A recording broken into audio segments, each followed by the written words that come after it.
सभी बच्चे ध्यान दें, ग्रुप 16 एलिमेंट्स ऑक्सीजन फैमिली, इसमें कौन कौन से एलिमेंट्स हैं? Oxygen, sulphur, selenium, tellurium, polonium और लिवरमोरियम। ये ध्यान रखना है, ये लिवरमोरियम सबसे लास्ट एलिमेंट्स है, ये भी रेडियो एक्टिव है और polonium, both are radioactive. ये ध्यान रखना, दोनों के दोनों रेडियो एक्टिव एलिमेंट्स होते हैं। ये ध्यान, ये है ग्रुप 16 एलिमेंट्स। हम इस एलिमेंट्स की तो स्टडी करते नहीं, इसकी कुछ रिएक्शंस की स्टडी करेंगे, ये ध्यान रखना। आप सबसे पहले याद रखना है, ग्रुप 16 को हम चैल्कोजेंस कहते हैं। चैल्कोजेंस, चैल्कोजेंस का मतलब क्या है? चैल्कोजेंस ये ग्रीक लैंग्वेज का वर्ड है, इसका मतलब होता है ओर फॉर्मिंग एलिमेंट्स। ओर फॉर्मिंग एलिमेंट्स, ये जो ग्रुप 16 में है ये ओर फॉर्मिंग एलिमेंट्स हैं, यानी कि जितने भी ओर बनते हैं उनमें स्पेशली ऑक्सीजन, सल्फर, सेलेनियम या टेलुरियम होते हैं, इस वजह से इनको ओर फॉर्मिंग एलिमेंट्स भी हम कहते हैं। इसके बाद आता है इनमें अक्रेंस। अक्रेंस, अब अक्रेंस में सबसे पहले हमें बात करनी है ऑक्सीजन की। ऑक्सीजन की क्या कंडीशन? देखिए, आप सभी को पता है ऑक्सीजन जो है नेटिव फॉर्म में भी मिलता है। नेटिव का मतलब है फ्री स्टेट, और किस कंडीशन में मिलता है ये ध्यान रख। ये एयर में 20.946% ऑक्सीजन बाई वॉल्यूम होता है, तो इसका है 20.946% O2 in air by volume. एक तो ये ध्यान रखना।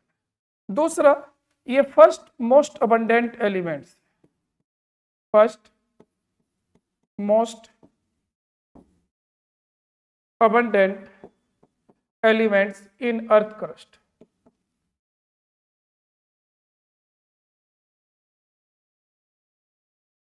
याद रखना, अर्थ क्रस्ट में ये मोस्ट अबंडेंट एलिमेंट्स की कैटेगरी में आता है, ये ध्यान रखना। अब इसके बाद आता है नेक्स्ट सल्फर।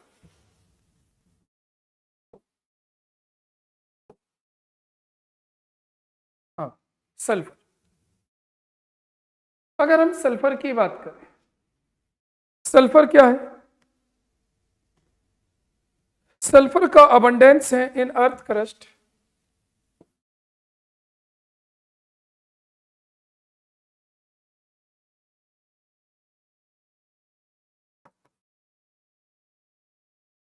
इन अर्थ क्रस्ट कितना होता है?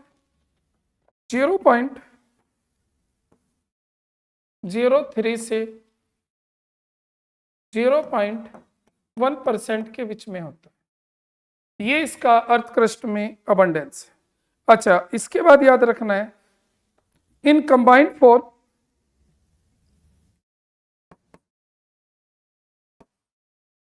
इन कंबाइंड फॉर्म, अगर हम कंबाइंड फॉर्म की बात करें, कंबाइंड फॉर्म कौन सी है इसकी?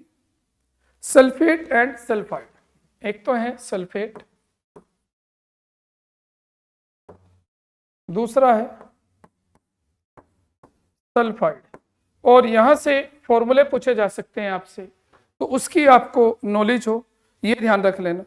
हाँ भाई, सल्फेट कौन से हैं? पहला है सल्फेट, फॉर एग्जांपल सल्फेट का एग्जांपल है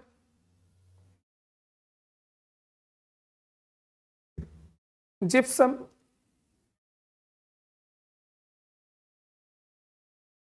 सल्फेट का एग्जांपल है जिप्सम, फॉर्मूला होता है CaSO4.2H2O। दूसरा सल्फेट का एग्जांपल है इप्सम सॉल्ट,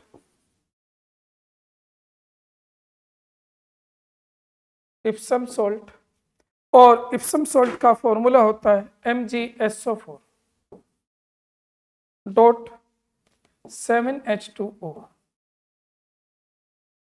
तीसरा होता है बेराइट, इसका फॉर्मूला है BaSO4। तो ये तो होगी इसकी सल्फेट फॉर्म। अब अगर हम बात करें कि सल्फर जो है सल्फाइड फॉर्म में भी मिलता है। सल्फाइड्स कौन कौन से हैं? फॉर एग्जाम्पल सल्फाइड्स में देखें तो इसमें आता है such as galena, TBS formula है, जिंक ब्लेंड,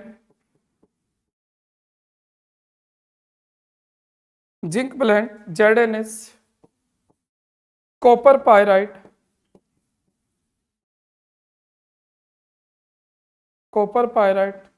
CuFeS2। इसके अलावा जो सल्फर है वो कहाँ मिलता है ये ध्यान रखना। इसके अलावा अगर हम सल्फर की बात करें तो सल्फर की कुछ क्वांटिटी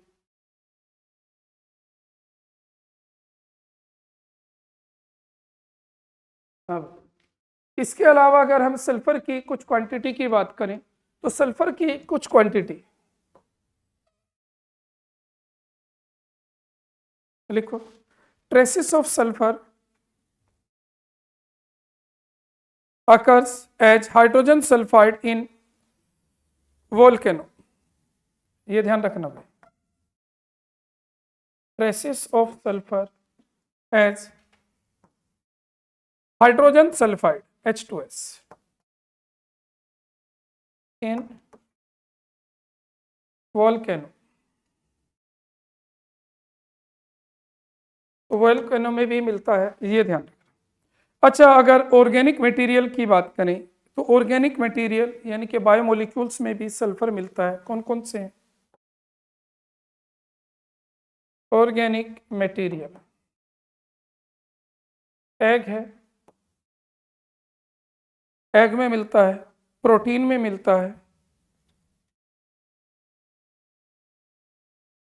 एग प्रोटीन, गार्लिक,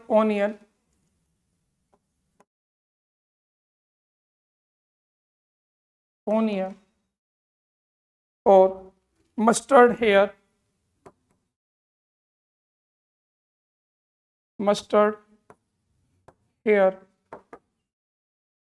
और वूल,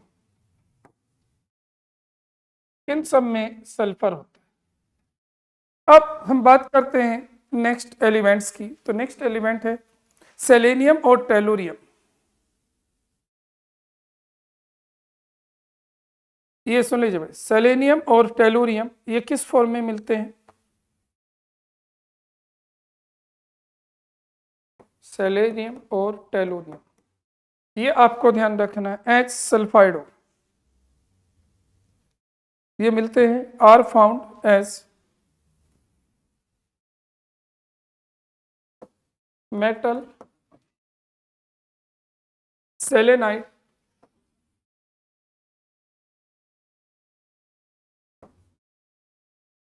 metal selenides and metal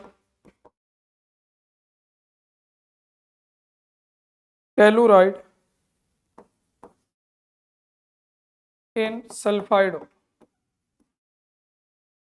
sulphide ore के अंदर इस फॉर्म में मिलते हैं, ये ध्यान रख लो। अगर पोलोनियम की बात करें,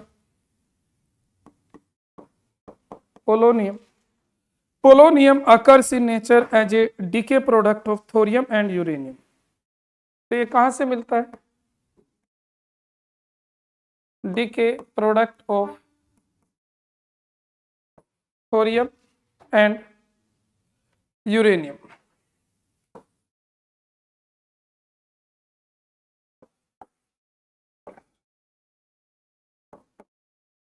जब यूरेनियम और थोरियम में डिके प्रोसेस चलता है उसमें ये सेलेनियम, टेलुरियम, पोलोनियम ये हमें मिलते हैं। तो ये ग्रुप 16 एलिमेंट्स का कंडीशन है। इन्हें चैल्कोजेंस क्यों कहते हैं? क्योंकि और फॉर्मिंग एलिमेंट्स है। इसमें मैंने बताया कि लिवर मोरियम जो है ये रेडियो एक्टिव एलिमेंट्स है, इसकी कंडीशन पता हो। दूसरा आपको बता दिया ऑक्सीजन कहाँ है, एयर में है 20.946% और first most abundant element in earth crust, ये आपको बता रखा।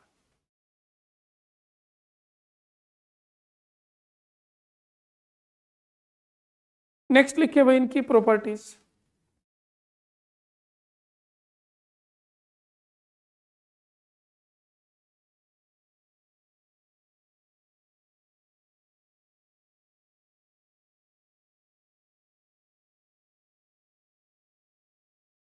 स्पेस छोड़ दो, बाद में लिख लेना, मैं स्लाइड कर दूंगा इतना, स्पेस छोड़ दो इतना, बाद में लिखा दूंगा जब रेस्ट करेंगे तब लिख लेना। हो गया, स्पेस छोड़ दो इतना बस। अब सुनो, अब हमें नेक्स्ट कंडीशन है, पहली प्रॉपर्टीज इलेक्ट्रॉनिक कॉन्फ़िगरेशन, लिखिएगा इलेक्ट्रॉनिक कॉन्फ़िगरेशन। अगर हम इनका इलेक्ट्रॉनिक कॉन्फ़िगरेशन करते हैं ग्रुप 16 का, क्या होता है NH2NP4, जरा ध्यान रखना भाई। अब अगर मैं इसको ग्राउंड स्टेट कॉन्फ़िगरेशन दिखाऊं, ग्राउंड स्टेट, तो देखिए आपको दिख रहा है S में 2 इलेक्ट्रॉन है और P में 4 इलेक्ट्रॉन, S में 2 और P में 4। अब अगर कोई इस टाइम आपसे इसकी वैलेंसी की बात करे तो बता सकते हो कितनी वैलेंसी होगी इस टाइम पर ग्राउंड स्टेट में? ये याद रखना है प्रॉब्लम से कि कौन सी स्टेट में कितनी वैलेंसी होती है। इस टाइम पर होती है इसकी वैलेंसी 2, यहां इसकी वैलेंसी है 2, यानी कि कभी भी अगर ग्रुप 16 एलिमेंट्स 2 वैलेंसी शो करते हैं तो समझ लीजिए वो ग्राउंड स्टेट में। अब आप सभी को पता है इसके बाहर होते हैं Nd, लेकिन कुछ में है कुछ में नहीं, ऑक्सीजन में नहीं है, बाकी सबके पास d ऑर्बिटल्स है। अब अगर हम इसकी फर्स्ट एक्साइटेड स्टेट में पहुंचे, फर्स्ट एक्साइटेड स्टेट, अब फर्स्ट एक्साइटेड स्टेट में क्या होगा, फर्स्ट एक्साइटेड स्टेट में ये NS है, 2 इलेक्ट्रॉन है, NP में कितने इलेक्ट्रॉन है बोलो, LP में 4 है, लेकिन एक इलेक्ट्रॉन एक्साइट होकर कहाँ चला जाएगा, D में, 1 2 3, और एक इलेक्ट्रॉन चला जाएगा ND में। और अब इस टाइम पर कितने अनपेयर्ड इलेक्ट्रॉन है, 4, तो इस टाइम पर इसकी वैलेंसी 4 होती है, इस टाइम इसकी वैलेंसी 4 होती है। अब आती है सेकेंड एक्साइटेड स्टेट,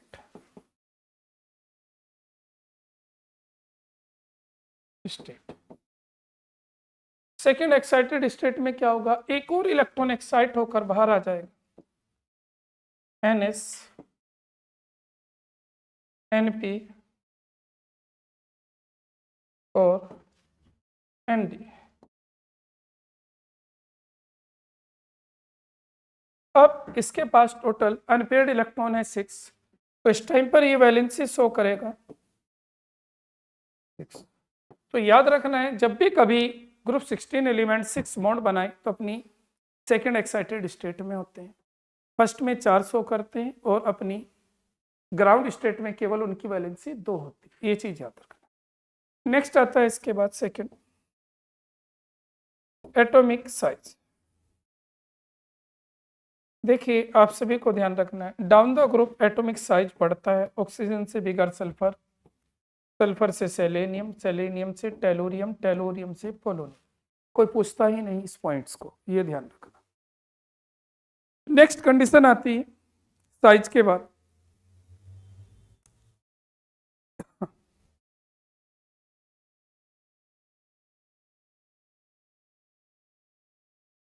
नेक्स्ट आता है, ये नोट कर लिया भाई, इलेक्ट्रोनिगेटिविटी।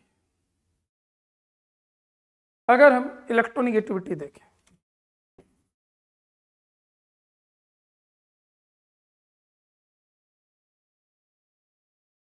और इलेक्ट्रोनिगेटिविटी का ऑर्डर है, डाउन द ग्रुप साइज बढ़ रहा है तो इलेक्ट्रोनिगेटिविटी घटेगी, ऑक्सीजन की सबसे ज्यादा, सल्फर की उससे कम, फिर सेलेनियम, फिर टेलुरियम, फिर polonium.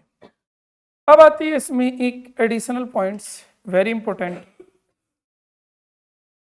Electron gain enthalpy, electron gain enthalpy, ये बहुत पूछा जाता है इसका। इलेक्ट्रॉन गेन एंथैल्पी का ऑर्डर इसका कई बार आ चुका है।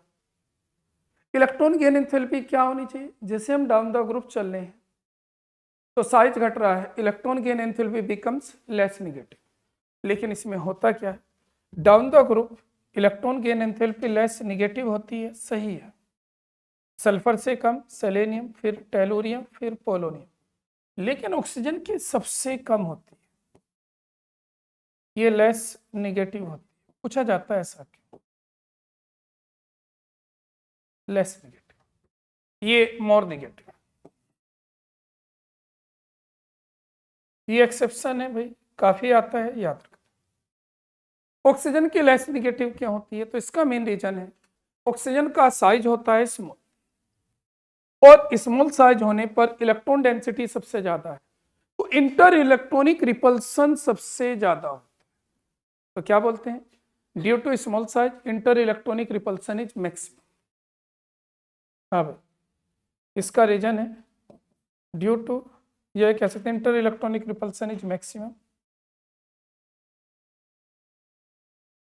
स्मॉल साइज, साइज स्मॉल है, इंटर इलेक्ट्रॉनिक रिपल्सन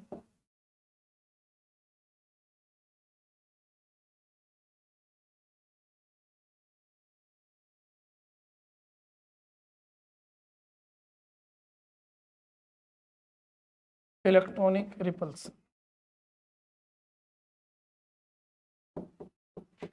मैक्सिमम, इसमें मैक्सिमम इंटर इलेक्ट्रॉनिक रिपल्सन है इस। इसके बाद नेक्स्ट प्रॉपर्टीज आती है इसकी आयनाइजेशन एंथैल्पी। देखो आयनाइजेशन एंथैल्पी इंटरनली कभी नहीं पूछी जाती इसकी, इसकी 15 ग्रुप से कंपेयर कराई जाती है, जो मैंने 15 में भी बताया था कि फर्स्ट आयनाइजेशन एंथैल्पी जो होती है इनकी, जो होती है फर्स्ट आयनाइजेशन एंथैल्पी क्या होती है? 15 नाइट्रोजन से इनकी कम होती है। लेकिन सेकेंड आयनाइजेशन एंथैल्पी इनकी, सेकेंड आयनाइजेशन एंथैल्पी इनकी क्लोरीन से भी ज्यादा होती है। ये मैंने कल भी बताया था आपको, जब हम ग्रुप 15 पढ़ रहे थे उस टाइम बताया था, 15 16 17 में कंपेयर कराया था, तो ये ध्यान रखना। तो सेकेंड आयनाइजेशन एंथैल्पी इनकी हैलोजन से भी ज्यादा होती है, फ्लोरीन से भी, ये चीज ध्यान रखना। अब नेक्स्ट प्रॉपर्टीज आती है इसमें physical properties.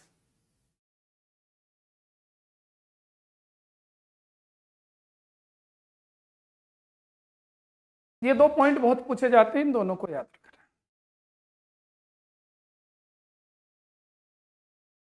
Physical properties,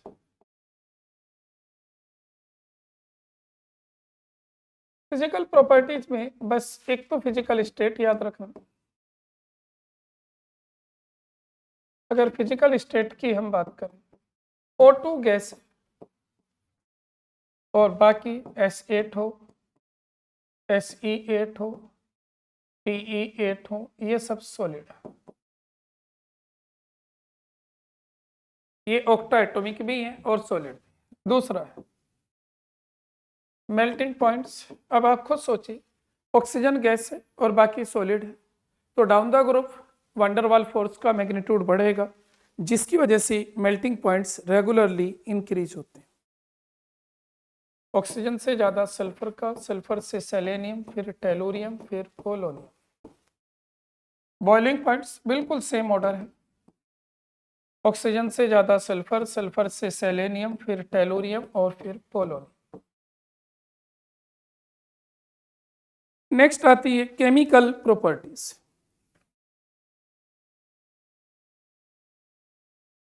chemical properties,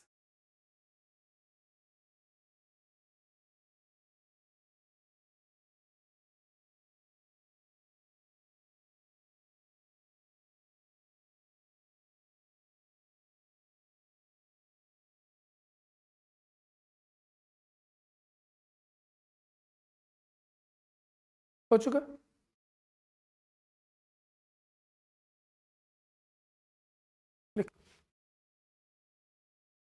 chemical properties, अगर केमिकल प्रॉपर्टीज की हम स्टडी करें ग्रुप 16 एलिमेंट्स की, सबसे पहले ऑक्सीडेशन स्टेट। सुन लो मुझे, मोस्ट कॉमन ऑक्सीडेशन स्टेट कौन कौन सी होती है इनकी, लिखिए। मोस्ट कॉमन ऑक्सीडेशन स्टेट्स और +2 भी होती है, +4 भी, +6 भी एंड -2 जब गेन करते हैं तो -2। अब अगर हम इनकी स्टेबिलिटी ऑर्डर देखें, oxygen, sulphur, selenium, tellurium, polonium पे करने की जरूरत नहीं पड़ती, तो ध्यान रखना -2 -2 -2 -2। तो डाउन द ग्रुप -2 की स्टेबिलिटी घटेगी, क्योंकि -2 तब आता है जब वो इलेक्ट्रॉन गेन करता है। स्टेबिलिटी डिक्रीज,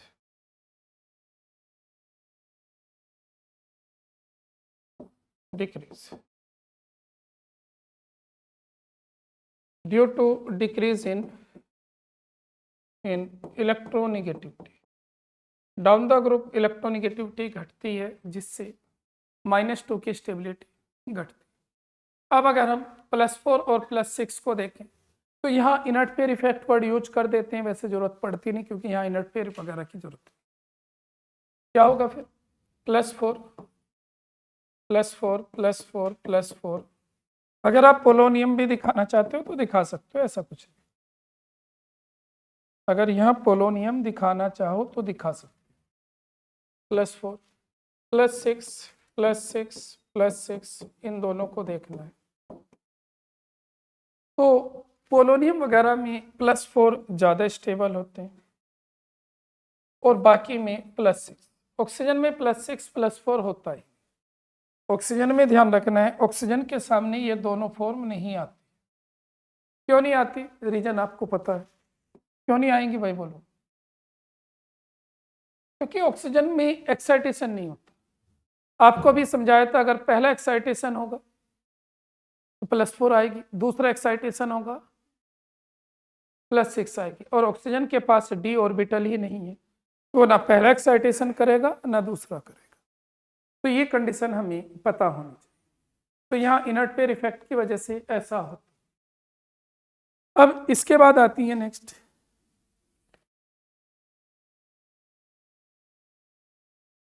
हाँ, फॉर ऑक्सीजन, लिए लिख लो, for oxygen oxidation state range क्या होती है भाई? -2 to +2, ये ध्यान।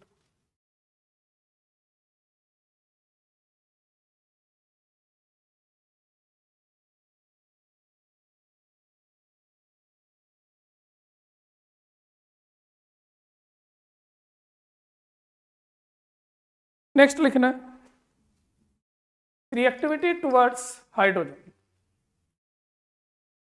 हो चुके। Next study reactivity towards hydrogen, मतलब ऑक्सीजन +2 से ज्यादा कर नहीं पाती, उसके पास d ऑर्बिटल ही नहीं। लिखो भैया, reactivity towards hydrogen,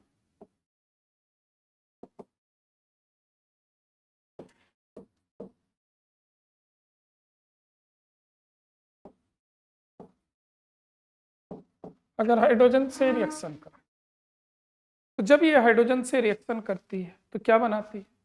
volatile hydrides. Formula क्या होता है? Volatile hydrides. फॉर्मूला क्या होगा जरा देखो भाई, हाइड्रोजन पे होता है +1 और इन एलिमेंट पे -2, क्या फॉर्मूला बनेगा? वोलेटाइल हाइड्राइड है, फॉर्मूला होता है H2E। अब कौन कौन से हैं सभी को पता है, H2O, H2S, H2TE, sorry H2SE, H2TE, ये नोट कर लो।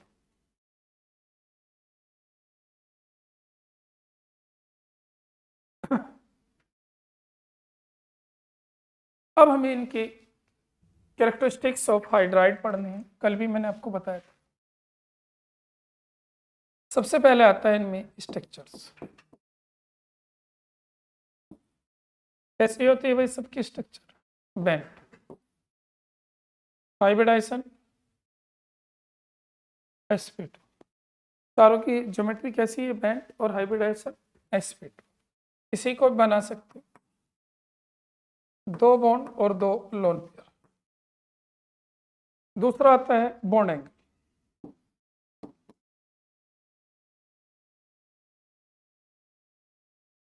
याद रखना है bond angle down the group decrease होता है। H2O में सबसे ज्यादा H2S, H2T, H2SE और H2T। इनके बॉन्ड एंगल देखें तो वाटर में होता है 104.5 डिग्री, H2S में बॉन्ड एंगल 92, 91, 90, इसमें 92 है, 91 डिग्री है, 90। ये आपको बता down the group bond angle क्यों डिक्रीज हुआ, जो कल आपने एक्सप्लेनेशन पढ़ा अमोनिया वाला कि क्या होता है बोले, down the group bond pair repulsion घटता है। इसमें मैक्सिमम बॉन्ड पेयर रिपल्सन है, मैक्सिमम बॉन्ड पेयर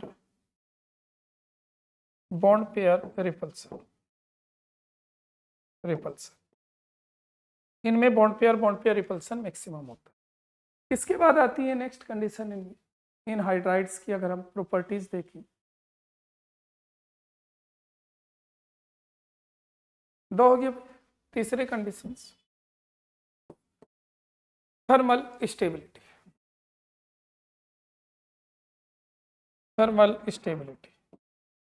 देखिए आप सभी बच्चे ध्यान रखना, स्टेबिलिटी जब बात करते हैं तो वहां कोवेलेंट बॉन्ड देखा जाता है। जितने स्ट्रॉन्ग कोवेलेंट बॉन्ड बनाया है वो स्टेबल है, जिसने स्ट्रॉन्ग कोवेलेंट बॉन्ड बनाया है वो स्टेबल है। और जो स्टेबल है तो पता कैसे चलेगा स्टेबल का, जिसका साइज स्मॉल होता है। तो यहाँ H2O सबसे ज़्यादा थर्मल स्टेबल है, H2S, H2SE, H2T, तो ये मोर स्टेबल है। क्यों है? क्योंकि इसकी बॉन्ड एनर्जी ज़्यादा है, मोर स्टेबल है due to high bond energy. इसकी बॉन्ड एनर्जी ज़्यादा होती है। नेक्स्ट इसके बाद से डी, तो थर्मल स्टेबिलिटी वाली कंडीशंस आपको बता दी। नेक्स्ट है रिड्यूसिंग पावर। हाँ भाई, रिड्यूसिंग पावर वो सबसे बेस्ट रिड्यूसिंग एजेंट होगा जो सबसे पहले हाइड्रोजन को छोड़ेगा, और हाइड्रोजन को सबसे पहले वो छोड़ेगा जिसका बॉन्ड वीक है। तो सबसे कम बॉन्ड एनर्जी H2E की, तो सबसे बेस्ट रिड्यूसिंग एजेंट H2TE, ये best reducing agent.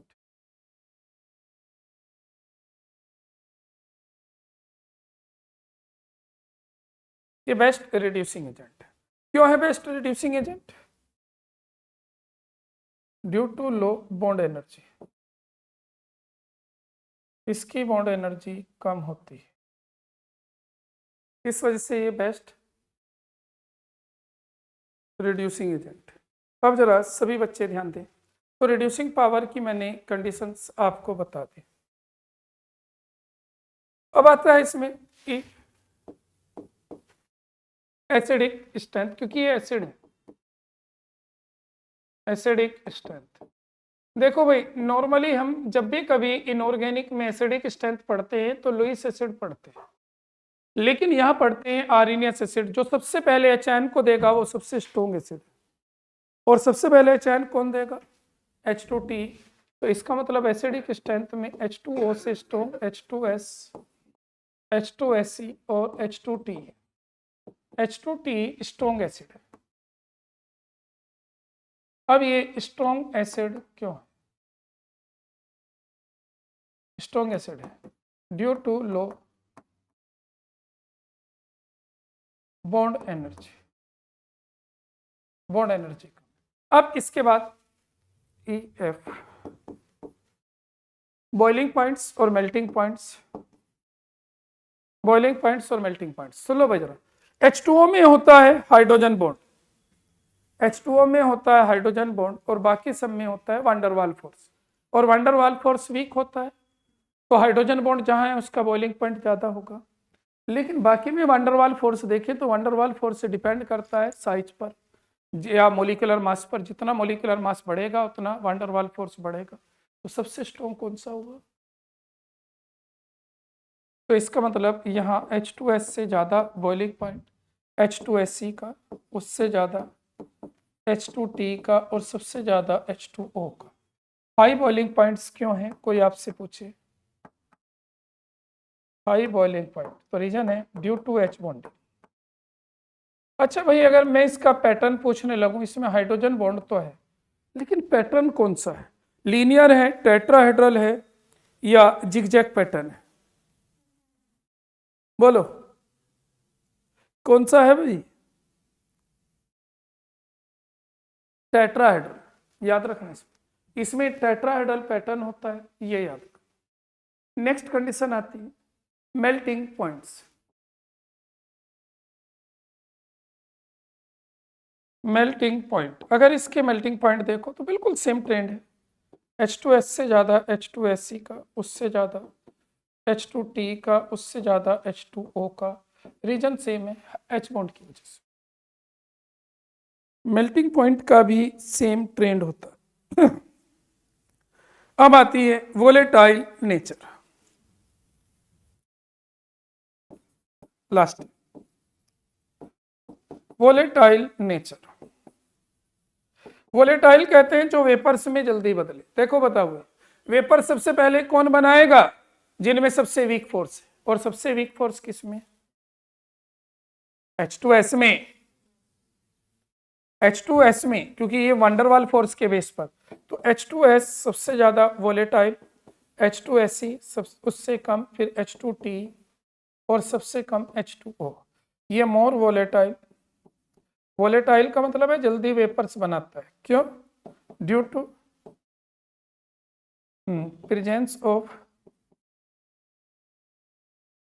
Presence of weak van der Waal force.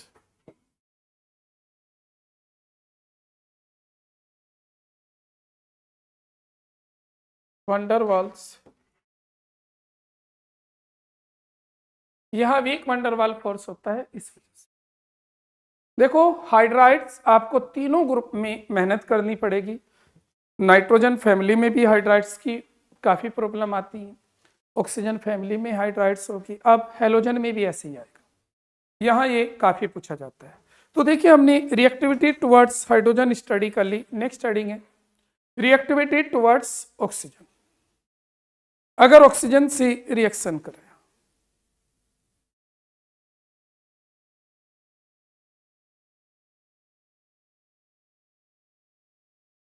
Next heading third,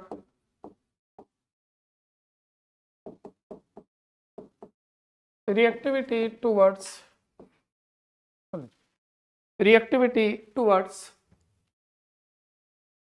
oxygen. सुन लो भाई जरा, आप ऑक्सीजन की ही रिएक्शन, ऑक्सीजन फैमिली की रिएक्शन ऑक्सीजन से ही करा रहे। जब आप इन एलिमेंट्स की रिएक्शन ऑक्सीजन से कराओगे तो याद रखना है ये कौन कौन से ऑक्साइड्स बनाएंगे। तो ये एलिमेंट या तो +4 शो करते हैं या +6 ऑक्सीजन के साथ। अब क्या बनाएंगे बोलो? EO2 डाइऑक्साइड या ट्राई ऑक्साइड बनाते हैं। तो 2 टाइप्स ऑक्साइड्स बनाते हैं। 2 types oxide, EO2 and EO3। अब सुन लो भाई जरा, इनमें कुछ पॉइंट्स हमसे पूछे जाते हैं, जैसे SO2, SO3, SeO2,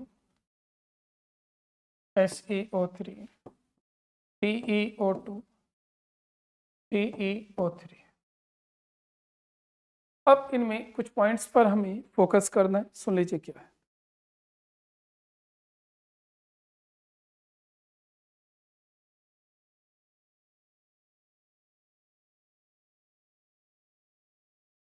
एक तो ये याद रखना है, सारे के सारे ऑक्साइड्स, ऑल ऑक्साइड्स याद रखना, ऑल ऑक्साइड्स एसिडिक है। एसिडिक अब दो प्रॉब्लम बहुत पूछी गई है, वेरी इंपॉर्टेंट है भाई, इन्हें याद रखना। SO2 डाइऑक्साइड्स की हम बात करते हैं, जरा सुन लीजिए। डाइऑक्साइड में down the group reducing power घटती है और ऑक्सीडाइजिंग पावर बढ़ती है। ध्यान से सुन लीजिए, क्या होना है, रिड्यूसिंग पावर, बस एक्सप्लेनेशन वगैरह कुछ नहीं है, बस ये याद रखना SO2 सबसे बेस्ट रिड्यूसिंग, फिर SeO2 और फिर TeO2। रिड्यूसिंग पावर का मतलब जानते हो, दूसरे का रिडक्शन करना, तो अपना ऑक्सीडेशन करना, ऑक्सीडेशन मतलब ऑक्सीजन को गेन करना। तो SO2 बहुत जल्दी SO3 में बदलना चाहता है ऑक्सीजन लेकर, क्यों, क्योंकि सल्फर की +6 ज्यादा स्टेबल है। ऐसे ही याद रखना है अगर इसमें ऑक्सीडाइजिंग पावर पूछी जाए, ऑक्सीडाइजिंग पावर तो अभी आपने पढ़ा था टेलुरियम वगैरह की +4 ज्यादा स्टेबल होती है। SO2 से बेस्ट है SeO2 और फिर TeO2। तो ये पॉइंट याद रखना, मैं फिर कह रहा हूं बहुत पूछा जाता है which is best reducing agent. तो SO2 सबसे बेस्ट रिड्यूसिंग एजेंट है, ये याद रख। नेक्स्ट है reactivity towards halogen.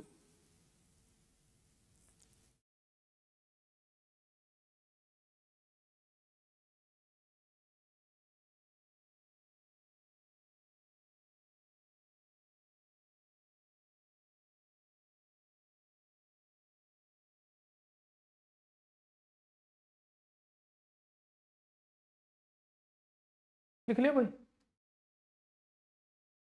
Next reactivity towards halogen.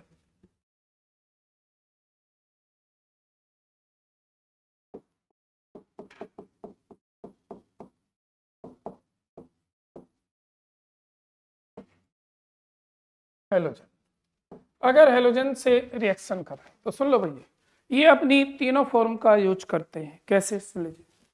जब ये हेलोजन से रिएक्शन करते हैं तो ये +2 में भी होते हैं, +4 में भी होते हैं और +6 में भी होते हैं। तो इसका मतलब कौन कौन से हैलाइड्स बनाएंगे, 3 टाइप्स हैलाइड्स, 3 टाइप्स हैलाइड्स। कौन कौन से बने बोलो, EX2, EX4, EX6, ये हमें ध्यान दें, 3 टाइप के हैलाइड्स बनते हैं। अब इन हैलाइड्स को 1 बाय 1 करके थोड़ा सा इनके बारे में समझ लो। जैसे पहला है die halides, die halides EX2। इसके स्ट्रक्चर कैसी होती है, ये होता है बेंट sp3 हाइब्रिडाइजेशन होता है। अगर कभी भी इसकी ज्योमेट्री बनानी हो तो इस टाइप से बना सकते, ये बेंट होता है। Oxygen form only dihalides, ये ध्यान से सुन लीजिए, ऑक्सीजन फॉर्म्स ओनली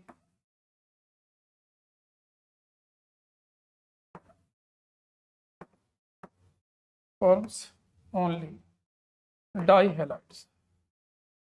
ऑक्सीजन केवल डाई हैलाइड्स बना, लाइक OF2, OF2, OCl2 या Cl2O, इस टाइप से ये बना। इसके बाद आता है टेट्रा हैलाइड्स।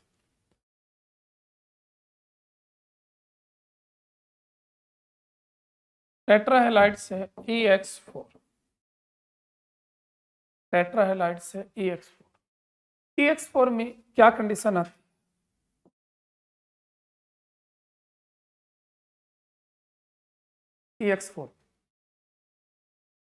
EX4 में हाइब्रिडाइजेशन होती है sp3d और ज्योमेट्री होती है C100।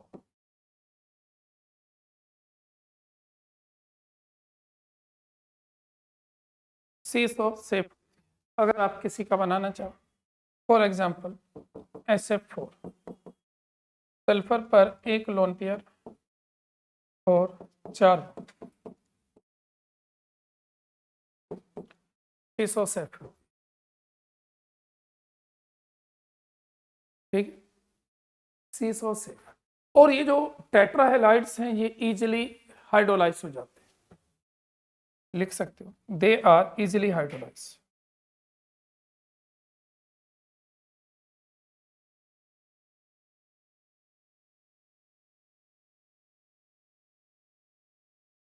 हाइड्रोलाइज हाइड्रोलाइज क्यों हो जाते हैं इजीली? क्योंकि इनके पास पॉजिटिव चार्ज भी है और एम्प्टी ऑर्बिटल्स। इसके बाद आते हैं हेक्साहेलाइड्स, PX6। अब इसमें आपको याद रखना है ओनली फ्लोराइड एग्जिस्ट, केवल फ्लोराइड एग्जिस्ट करते हैं,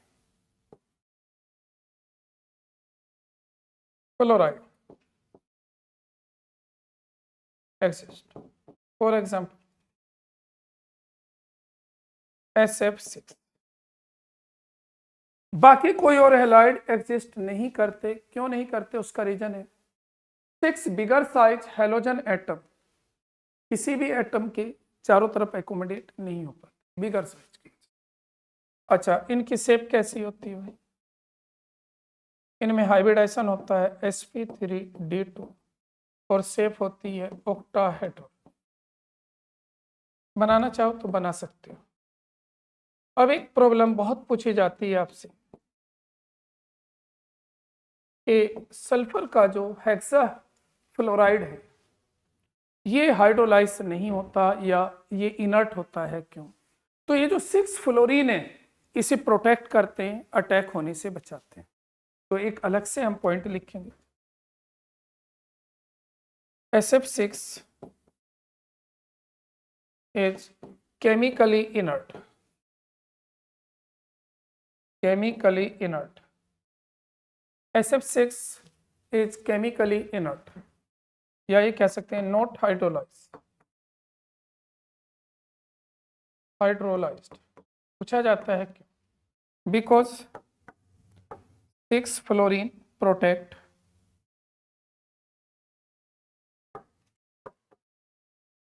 सल्फर एटम।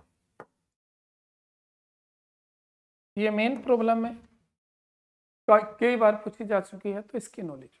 अब हमने डाइहेलाइड्स पढ़ लिया, टेट्राहेलाइड्स पढ़ लिया, हेक्साहेलाइड्स पढ़ लिया। एक तो इनमें आपको याद रखना है इनका स्टेबिलिटी ऑर्डर क्या होता है।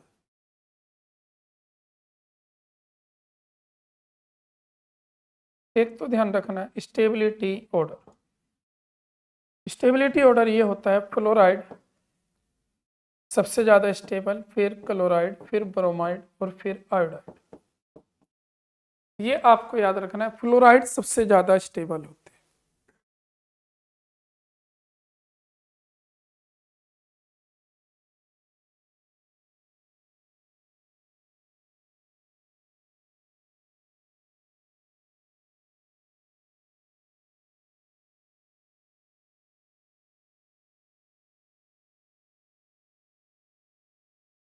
अब आपको इसमें एक छोटा सा पॉइंट तो लिखना है, इनके कुछ मोनोहेलाइड्स भी बनते हैं, लेकिन मोनोहेलाइड्स में ओड इलेक्ट्रॉन होने की वजह से वे डाइमर बनाते हैं। तो लिखिए सब मोनोहेलाइड्स, अलग से एक पॉइंट, सम मोनोहेलाइड्स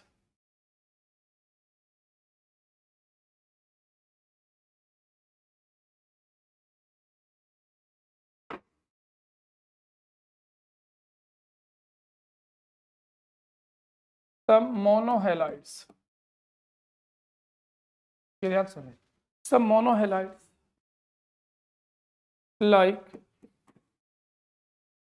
कौन कौन से मोनोहेलाइड्स है?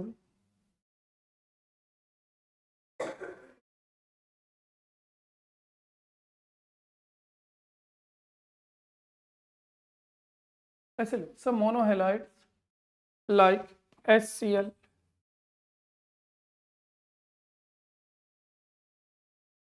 some monohalides like HCl are formed, but they exist in dimeric form.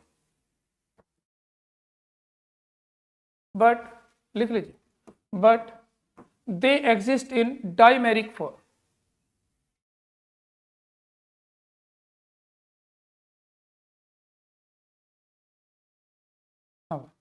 but they exist in dimeric form due to presence of odd electron. For example ये डाइमर बनाते हैं भाई, H2Cl2 Ac2Cl2 इस टाइप के डाइमर बनते हैं। और ये जो मोनोहेलाइड्स होते हैं, ये ध्यान रख लेना है, ये डिस्प्रोपोर्शनेट हो जाते हैं। आगे लिखे कंटिन्यू इसी में, यानी कि कुछ मोनोहेलाइड्स भी बनते हैं लेकिन वे एग्जिस्ट किस फॉर्म में होते हैं, डाइमेरिक फॉर्म में। किस वजह से, इनके पास ओड इलेक्ट्रॉन होता है, वो ओड इलेक्ट्रॉन शेयर कर लेते हैं। ऐसे मान लो, देखो सल्फर क्लोरीन, सल्फर पे ओड इलेक्ट्रॉन है, दूसरा सल्फर क्लोरीन, तो ये ओड इलेक्ट्रॉन को पेयर करके डाइमर बना दे। लिखिए जरा इसे,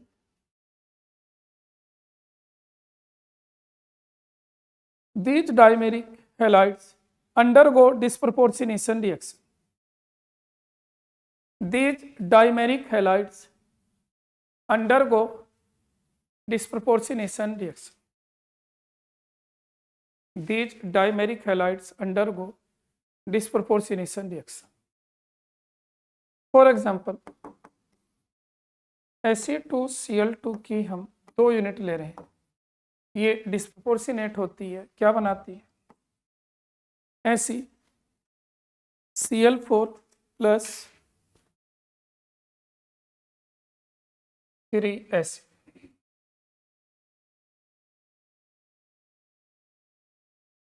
नोट कर,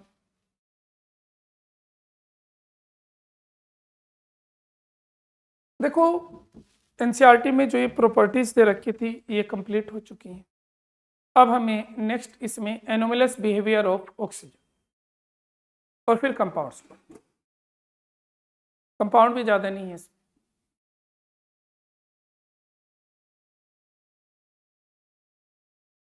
लिखो भाई, एनोमलस प्रॉपर्टीज ऑफ ऑक्सीजन, लिखो heading, anomalous properties of oxygen.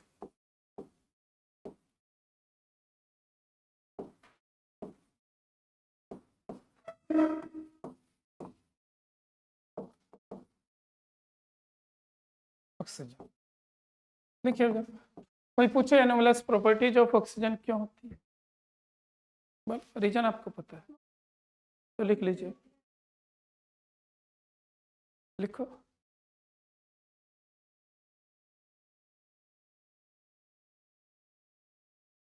Anomalous properties of oxygen is due to, anomalous properties of oxygen is due to, oxygen is due to, oxygen is due to their, due to their small size, high electronegativity and absence of d orbitals, absence of d orbital in their valence shell, absence of d orbital in their valence shell।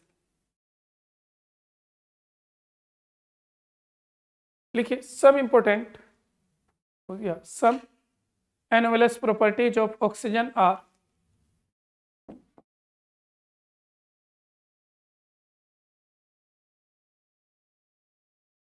some anomalous properties of oxygen are, वो सुन लो बस, 2 एक ही है, ज्यादा नहीं है। एक तो ये पी पाई मल्टीपल बॉन्ड बना देती है, जिसकी वजह से ये तो क्या होता है, देखो due to P pi multiple bond, ऐसे लिख लो बस। ये क्या करती है, exist as O2, O2 molecule की फॉर्म में मिलती है, और O2 में वीक फोर्स होता है, तो ये गैस है, ये O2 गैस की फॉर्म में मिलती है। और बाकी जो होते हैं, due to absence of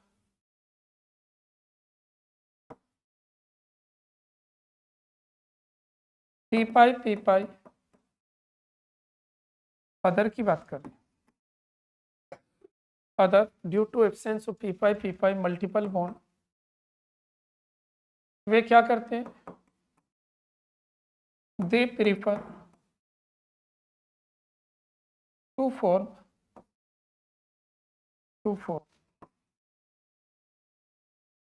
single bond and exist as octaatomic molecule. Octaatomic molecule. octaatomic molecule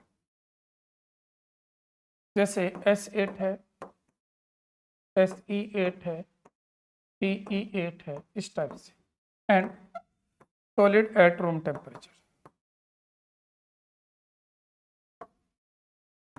room temperature पे सॉलिड होते हैं.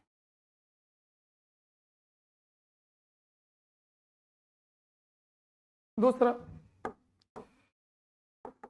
Maximum oxidation state of oxygen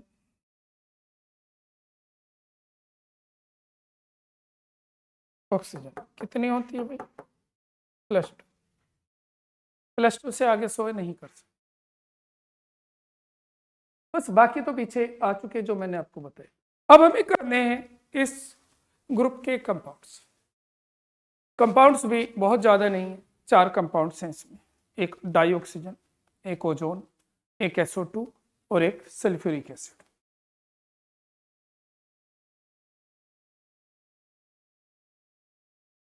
लिखिए, पहला कंपाउंड लिखते हैं डाइऑक्सीजन.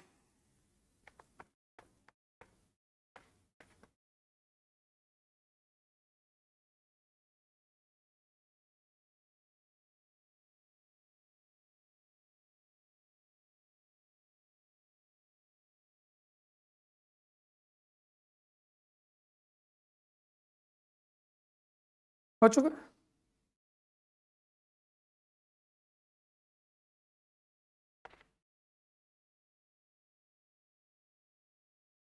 डाइऑक्सीजन पहला compound. O2. Preparation,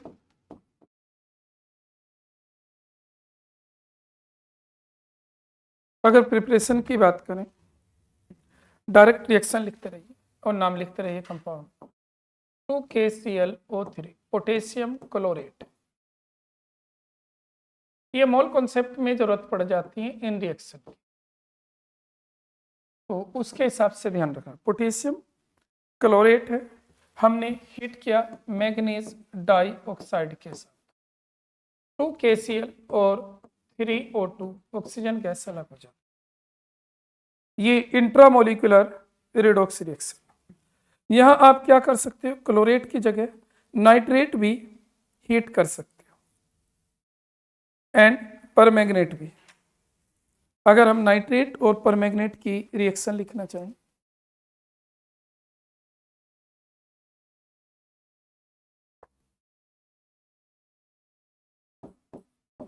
K2Cr2O7 potassium dichromate. अगर हम इसको हीट करें, इससे बनेगा 4 unit. 4 K2CrO4 potassium chromate plus 2Cr2O3 plus 3O2.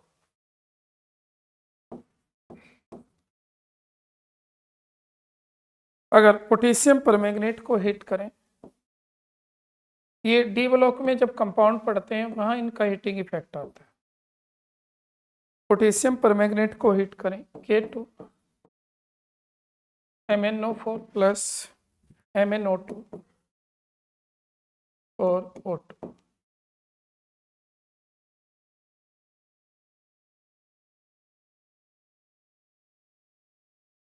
Next है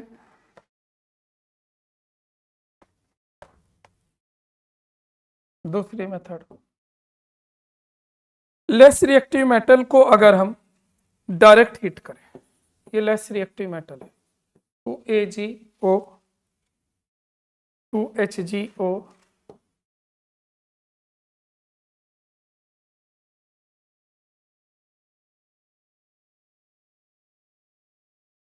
2 Pb3O4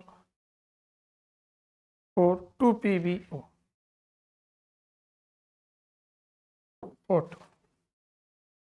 अगर हम इनको हीट कर रहे हैं क्या होता है, देखो इनमें ये लेस रिएक्टिव मेटल है, मेटल अलग हो जाते हैं, ऑक्सीजन अलग हो जाती है।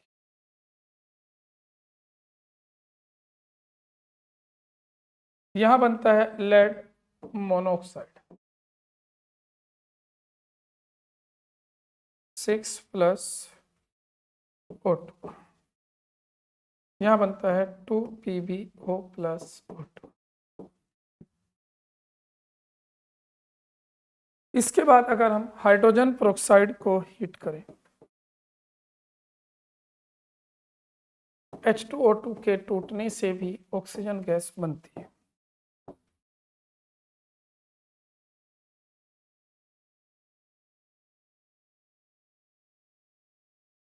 अब आती है इसकी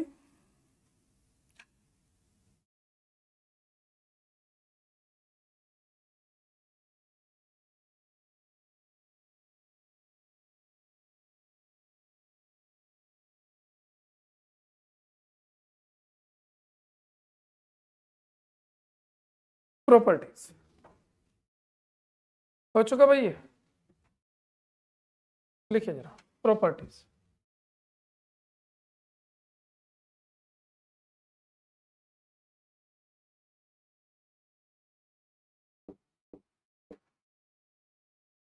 प्रॉपर्टीज में फर्स्ट पॉइंट लिखिए, it is colourless and odorless gas.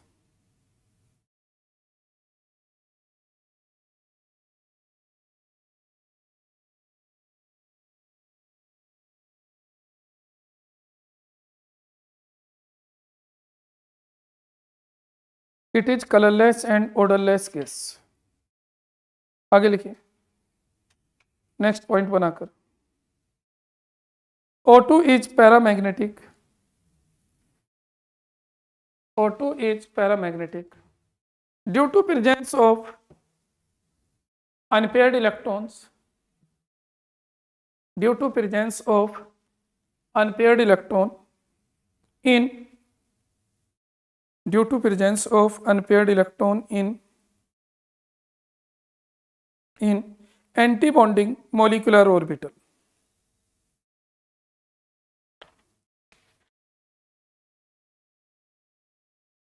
Next लिखिए,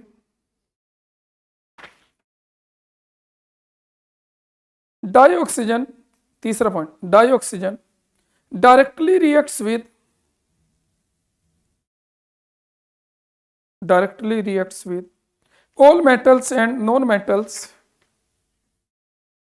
all metals and non-metals,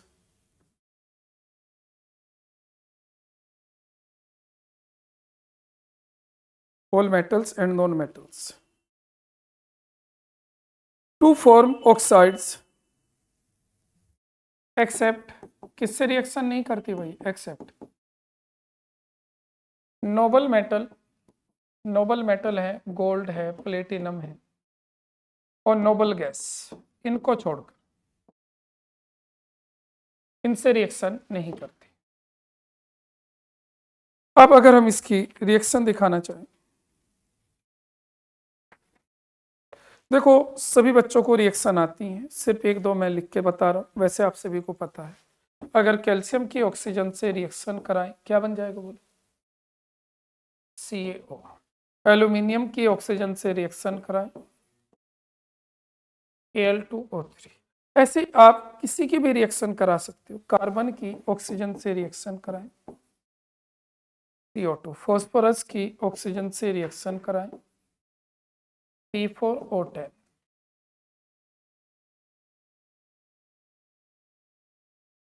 लिखिए,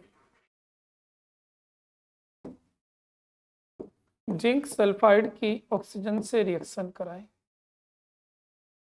ZnO+SO2।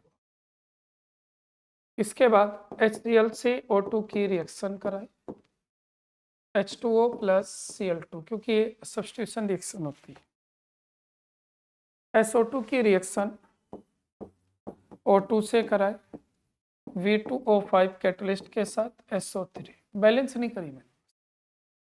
नेक्स्ट कंडीशन हमें पढ़नी है ऑक्साइड्स, लिख लो ऑक्साइड्स, हेडिंग है ऑक्साइड्स। होगी ये रिएक्शन तो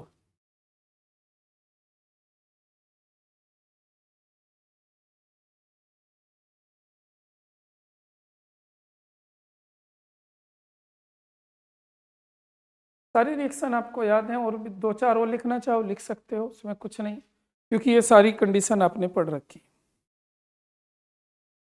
हो चुका, बोलो। ऑक्साइड्स, देखिए ऑक्साइड्स होते हैं तीन टाइप के, सभी बच्चे ध्यान से सुनो। ऑक्साइड्स होते हैं तीन टाइप के, एक neutral oxide, neutral oxide. Neutral oxide बहुत पूछे जाते हैं, आप जैसे पढ़ रहे थे CO है, N2O है और NO है, तीन न्यूट्रल ऑक्साइड्स हैं। और acidic oxide, acidic oxide, acidic oxide like SO2, Cl2O7, इस टाइप के कुछ एसिडिक ऑक्साइड होते हैं। इनमें क्या होता है, अगर इनमें से किसी भी ऑक्साइड को आप वाटर में मिलाओगे तो दे फॉर्म एसिड, एसिड बनाते हैं, किसी को भी मिला। तीसरा आते हैं बेसिक,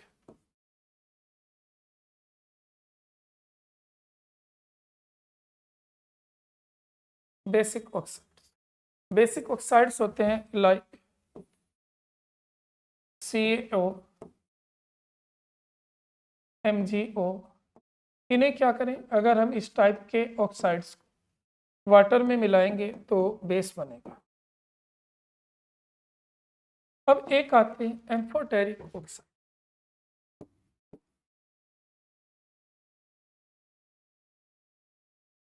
ऑक्साइड,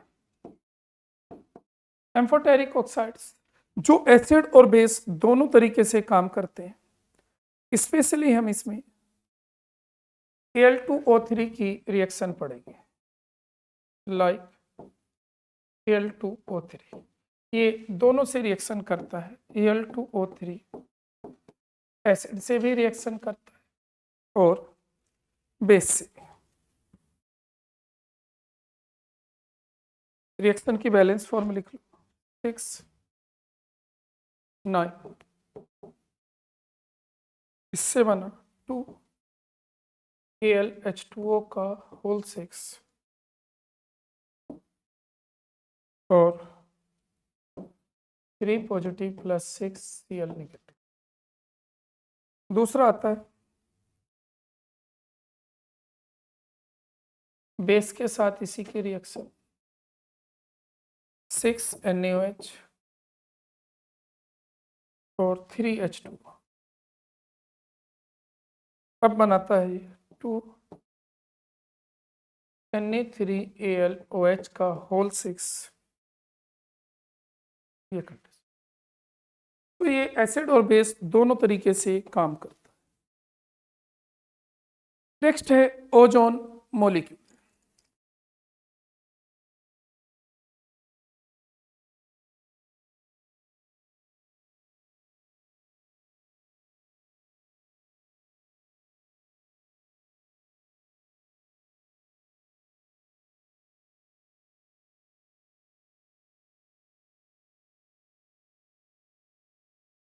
देखो, जैसे हम कंपाउंड 1 बाय 1 करके समझते चल रहे हैं, इससे हमें एक बेनिफिट हो जाता है। बहुत सारी रिएक्शंस या तो हमने पहले पढ़ी होंगी, नहीं भी पढ़ी तो वो ध्यान आ जाती। अब अगर प्रॉब्लम आएगी सामने तो कुछ ना कुछ उसमें हम अपने कॉन्सेप्ट लगाकर या कुछ ना कुछ कंडीशंस याद भी रह जाती, उससे प्रॉब्लम्स कर सकते हैं।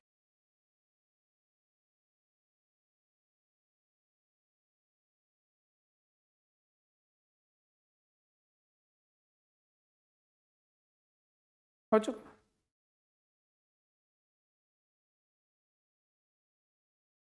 लिख लिया।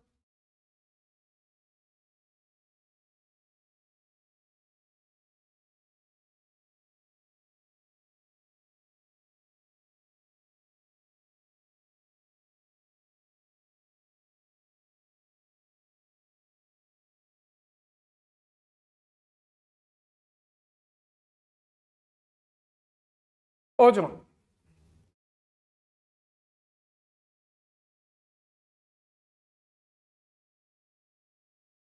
ओजोन।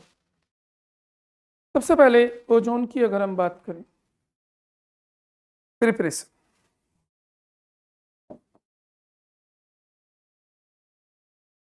प्रिपरेशन कैसे बनाते हैं? ओजोन को बनाने के लिए अलग से ओजोनाइजर यूज किए जाते हैं। अलग अलग साइंटिस्टों ने अलग अलग ओजोनाइजर बना रखे हैं।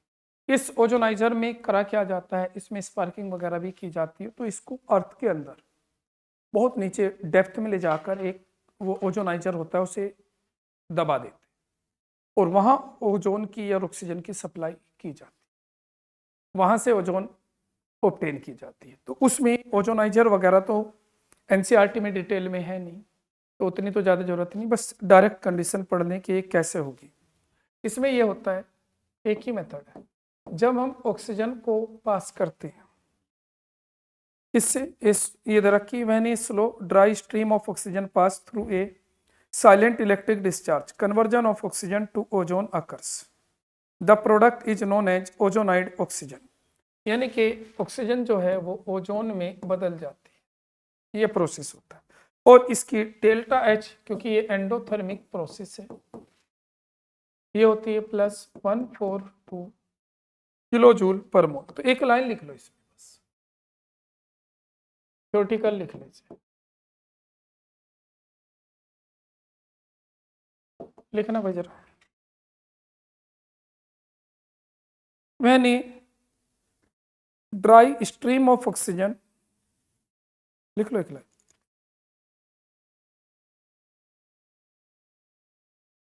When a dry stream of oxygen,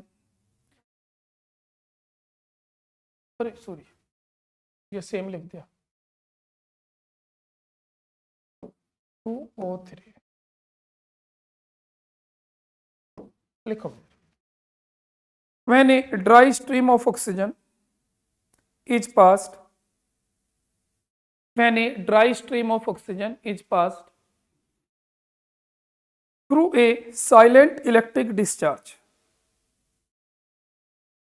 through a silent electric discharge, यानी कि स्पार्किंग वगैरह नहीं होनी चाहिए, जो साउंड वगैरह होते हैं ना वो सब चीजें नहीं होनी चाहिए, ना स्पार्किंग होनी चाहिए, comma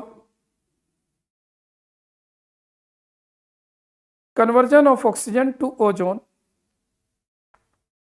conversion of oxygen to ozone bracket में लिखना 10% occurs.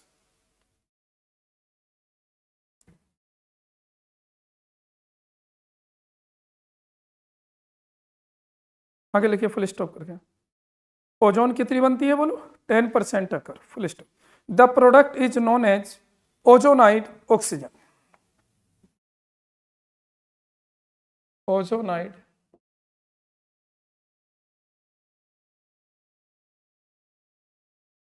Ozonised oxygen. The product is known as ozonised oxygen, ये आपको ध्यान देना।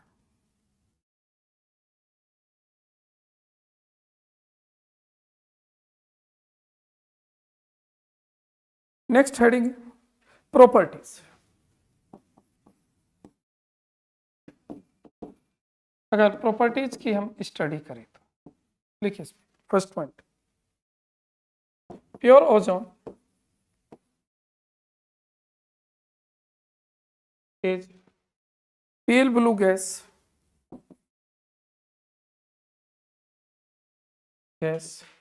dark blue liquid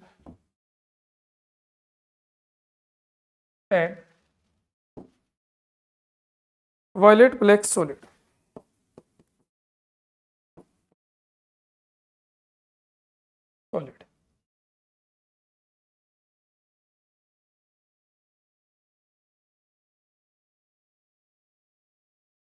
इसमें लिखा गया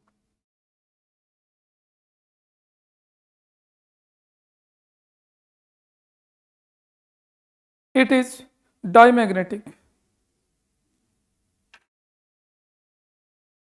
it is diamagnetic।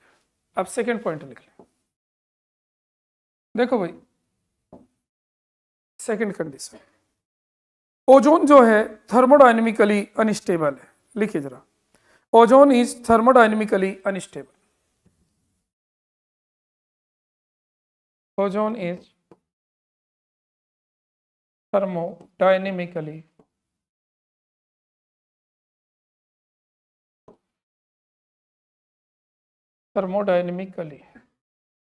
अनस्टेबल। क्यों है अनस्टेबल? तो देखो, मैं डायरेक्ट थर्मोडायनेमिक्स के कॉन्सेप्ट से बता रहा हूं। जैसे ये ऊपर वाले प्रोसेस से आपने ओजोन बनाई, तो इसमें दोनों फैक्टर, चाहे एनर्जी फैक्टर हो या एंट्रोपी फैक्टर, दोनों अपोजिट जा रहे हैं। कैसे? सुन लीजिए, अगर आप यहाँ लिखना चाहे हम लिख सकते हैं। क्या हो रहा है बोलो, देखो, एक तो इसमें बिकॉज एक तो डेल्टा एच पॉजिटिव है और दूसरा डेल्टा एस भी निगेटिव है। देख लो ध्यान से, कैसे पता चला?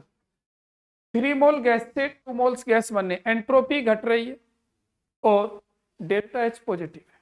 ओह, तो इसका मतलब क्या होगा? अब बताइए, डेल्टा जी क्या होगा? डेल्टा जी होता है delta H minus T delta S. ये पॉजिटिव है और ये निगेटिव है, निगेटिव निगेटिव ये भी पॉजिटिव है, इसका मतलब डेल्टा जी नेट पॉजिटिव। भाई इसमें डेल्टा एच पॉजिटिव है, डेल्टा एच निगेटिव है, देयरफॉर क्या होगा बोलो? Delta G more positive. और जब डेल्टा जी पॉजिटिव है तो वो रिएक्शन नहीं होती। ये कॉन्सेप्ट है इसका। नेक्स्ट लिखिए इसके बाद। तो दोनों कॉन्सेप्ट ये कह रहे हैं, चाहे एंट्रोपी फैक्टर हो या एंथैल्पी फैक्टर, कि इसकी गिब्स फ्री एनर्जी पॉजिटिव आएगी और गिब्स फ्री एनर्जी पॉजिटिव आती है। इस वजह से हम इसको क्या कहते हैं बोलो? ये थर्मोडायनेमिकली अनस्टेबल है। अब आगे लिखिए। नेक्स्ट कंडीशन है, ozone is a powerful oxidizing agent.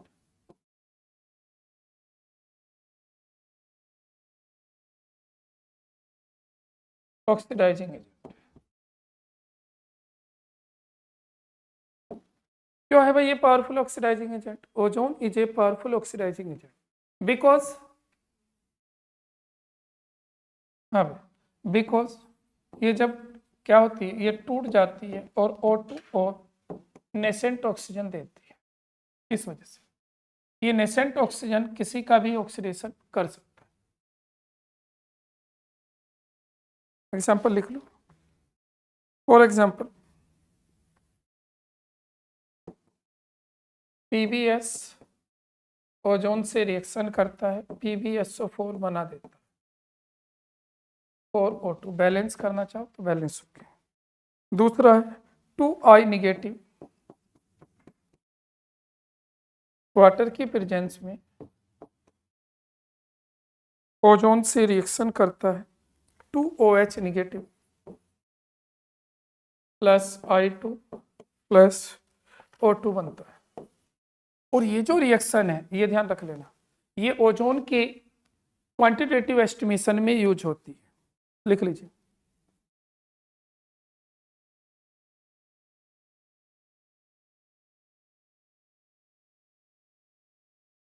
लिखो जरा, इसको स्टेटमेंट बनाना है हमें। when ozone reacts with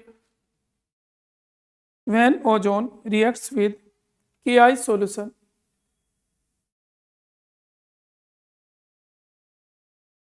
when ozone reacts with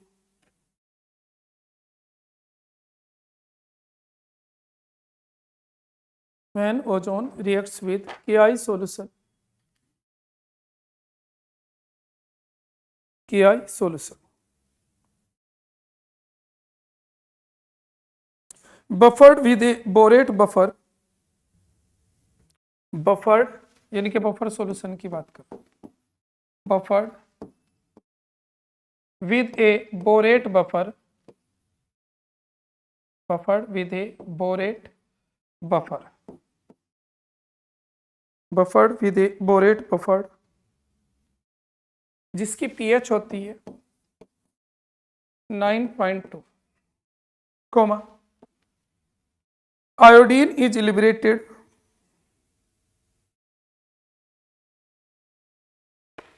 iodine is liberated which react with hypo solution, which react with hypo solution, which react with hypo solution.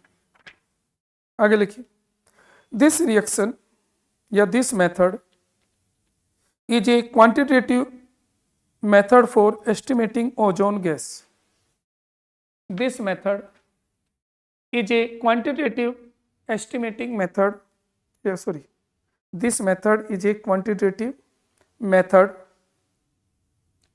This method is a quantitative method for estimating ozone gas. For estimating ozone gas.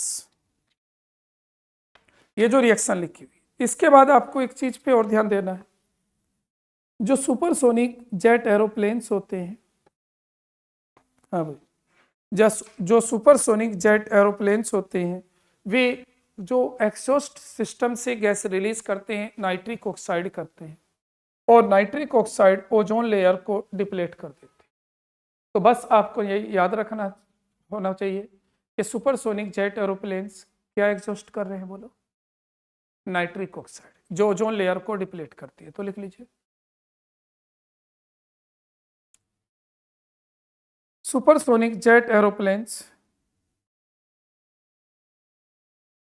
Release nitric oxide which deplete ozone layer, which deplete ozone layer.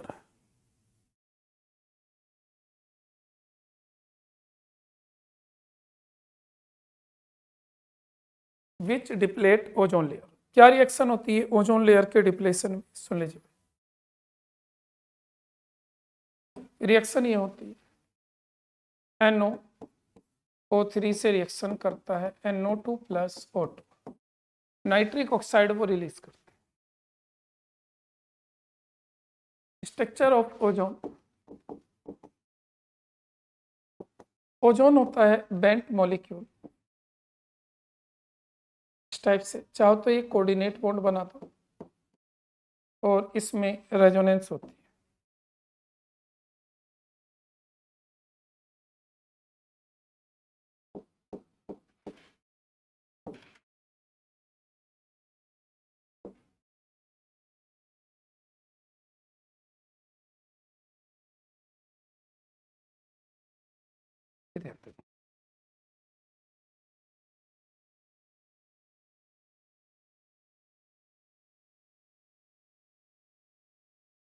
देखो, अगर आपको लगता है ozone की और reaction पढ़ना चाहते हो, हाँ भाई, तो जो बुकलेट आपको दी है उसमें कुछ ओजोन की एक्स्ट्रा रिएक्शन और दे रखी है, अगर चाहोगे तो पढ़ सकते हो। एनसीईआरटी से बाहर है, एनसीईआरटी में जितनी थी वो मैंने आपको बता दी। अब एक कंडीशन आती है इसमें,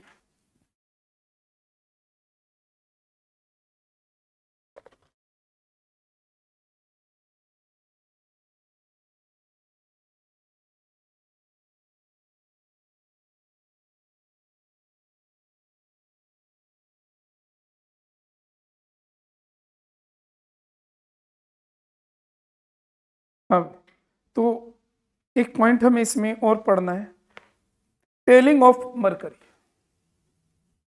मैंने कहा ना, रिएक्शन तो उससे पढ़ सकते हो अगर पढ़ना चाहो, यहाँ एक टेलिंग ऑफ मरकरी पढ़ लीजिए, इसी का पॉइंट है, telling of mercury.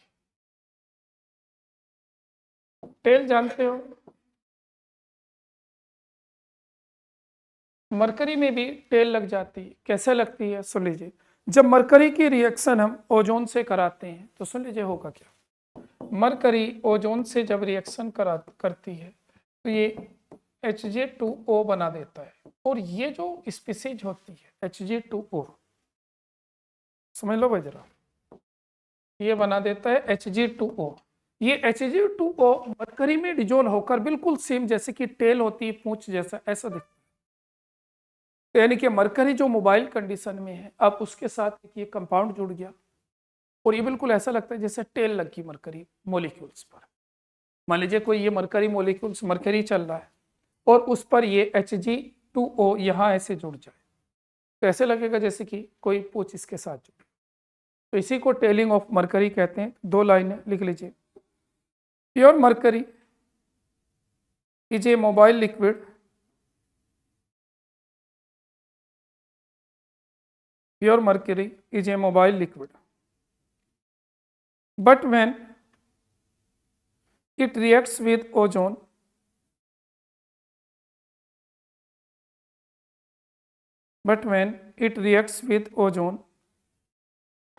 comma, its mobility decrease,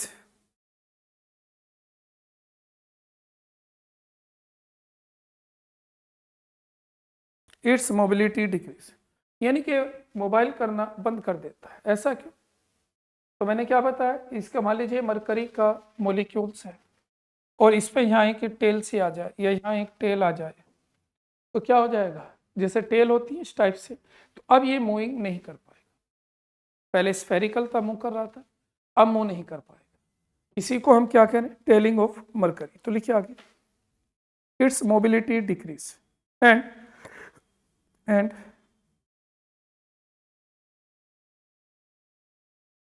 a tail-like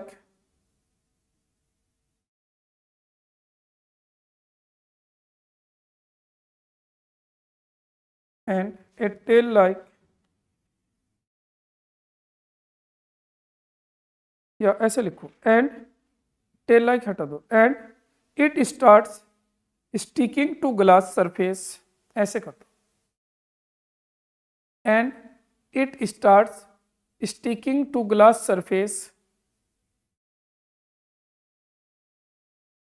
and it starts sticking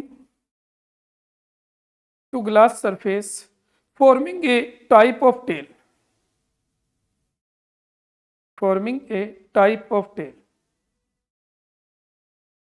due to dissolution of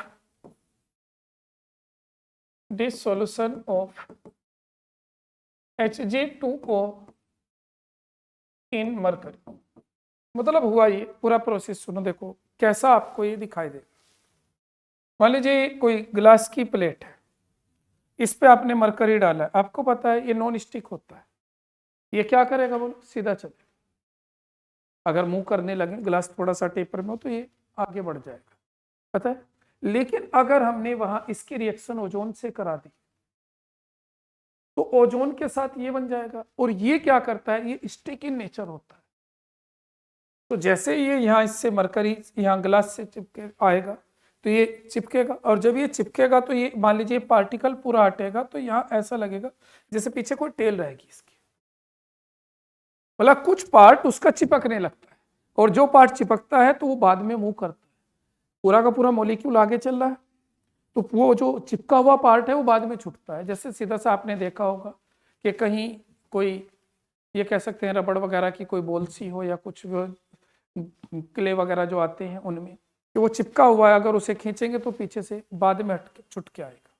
तो वही काम ये होता है कि ये वाला जो कंपाउंड Hg2O ये ग्लास से स्टिक होने लगता है, चिपकने लगता है, और जब ये ग्लास से चिपकेगा और ये पूरा मॉलिक्यूल आगे चलेगा तो लास्ट में छूटेगा, और जब ये लास्ट में छूटेगा तो ऐसे लगेगा जैसे पीछे कोई पूंछ है इसके। इसी को हम टेलिंग ऑफ मरकरी कह रहे हैं। आगे बात सुन। अब नेक्स्ट कंपाउंड सल्फर डाइऑक्साइड। देखो एलोट्रोप्स हमने पढ़ लिए थे। Sulphur dioxide, sulphur dioxide SO2। अगर सल्फर डाइऑक्साइड की हम स्टडी करें, लिखिए इसमें प्रिपरेशन। पहला मेथड, सल्फर को डायरेक्ट ऑक्सीजन में बर्न करो, SO2 बन जाएगा। दूसरा लैब मेथड,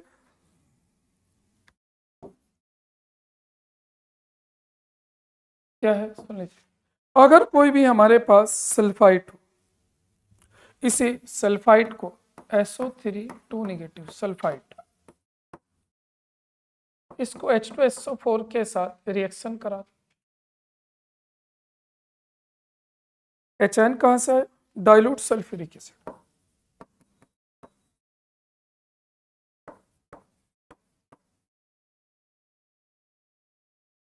क्या बनेगा बोलो? Dilute sulphuric acid.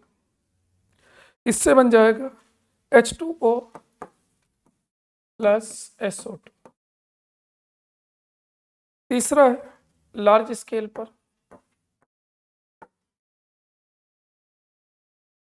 Large scale पर कैसे बनाएंगे?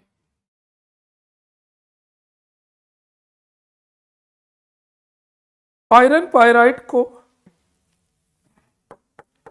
FeS2, आयरन पायराइड को एक्सिस ऑफ ऑक्सीजन में बर्न कर दीजिए। 2Fe2O3 plus 8SO2।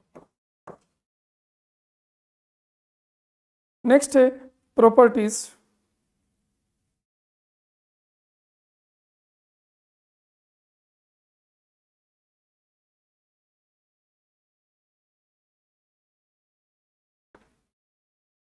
हाँ भाई, प्रॉपर्टीज।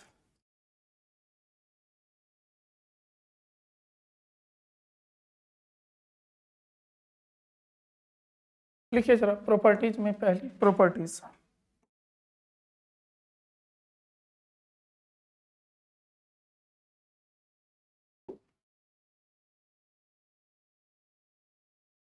प्रॉपर्टीज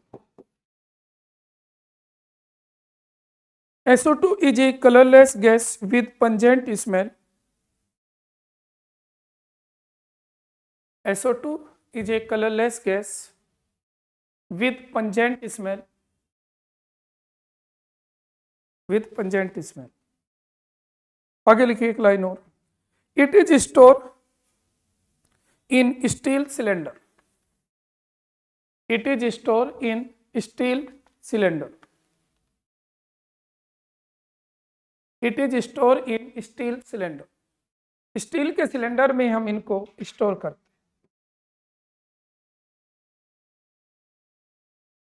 हैं। It is stored in steel cylinder.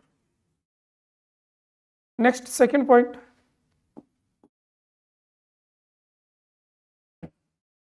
It is highly soluble in water. It is highly soluble in water.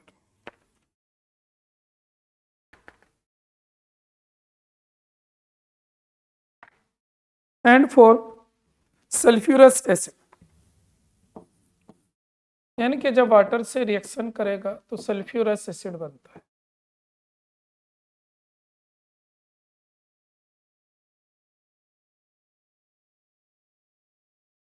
Acid. Next properties.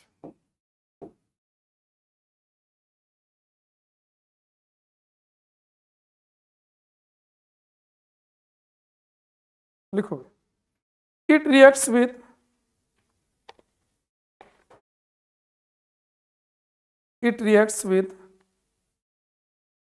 NaOH and sodium sulfite. It reacts with NaOH and sodium sulfite. Reaction लिख लो बस। NaOH से reaction करा रहे हैं इसके। क्या बनेगा पहले? Sodium sulphide.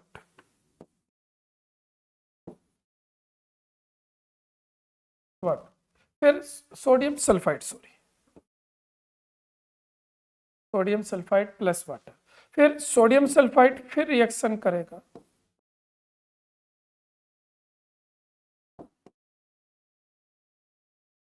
Water and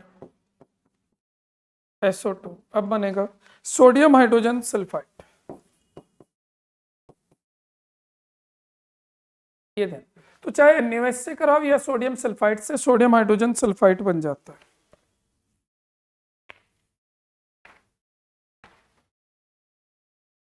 next reaction है direct.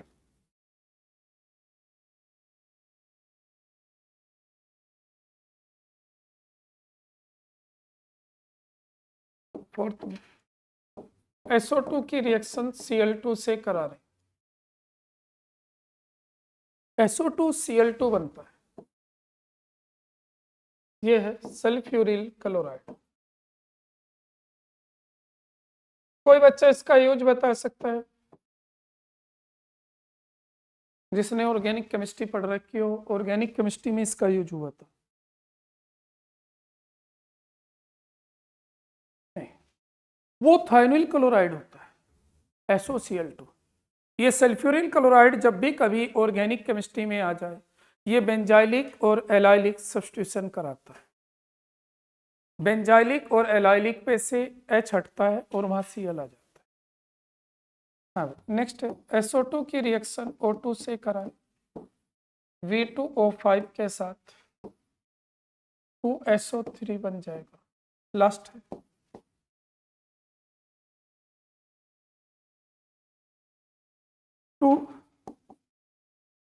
2Fe3 plus SO2 plus, very important reaction है भाई ये लास्ट की दोनों। ये रिड्यूसिंग पावर के लिए है, ये एक रिड्यूसिंग एजेंट है। तो ये कैसे हम कंफर्म करेंगे? पीछे हमने थ्योरेटिकल लिखा था तो मैं वो यहाँ लिख दूं पहले, चलिए। SO2 acts as a reducing agent।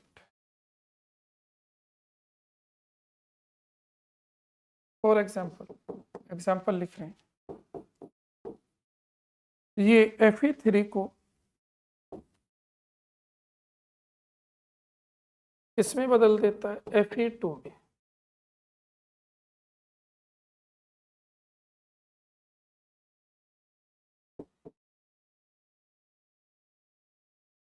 और बन जाता है सल्फेट।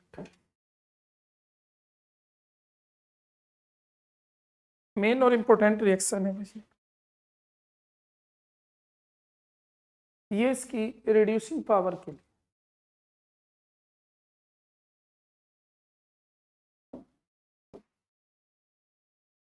नेक्स्ट है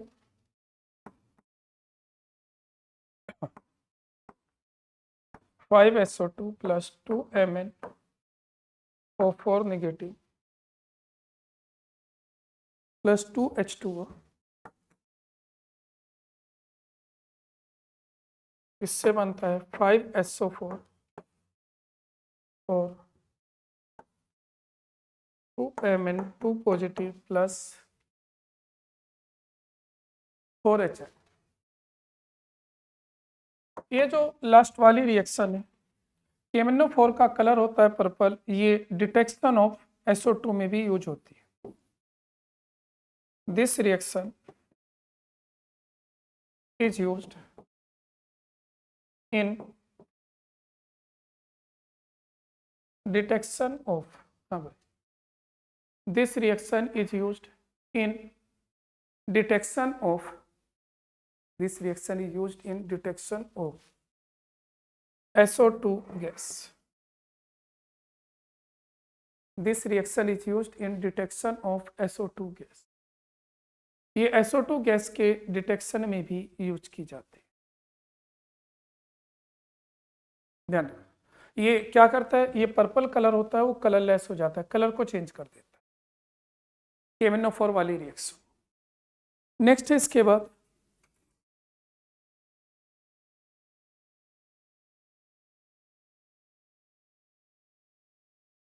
हो गया bleaching action of SO2। Bleaching action of SO2,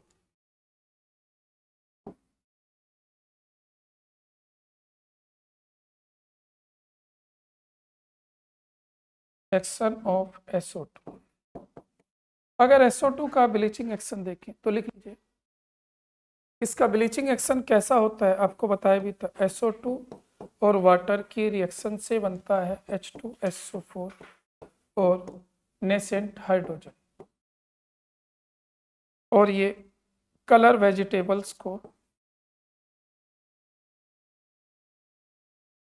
colour vegetable जो ये हाइड्रोजन होता है उन्हें कलरलेस कर देता है।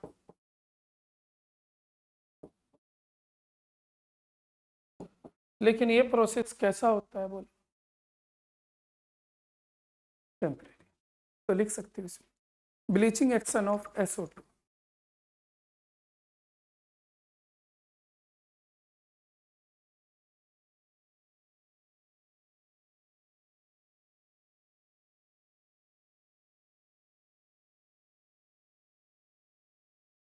एक लाइन लिख लेना बस इसमें, bleaching action of SO2 is temporary.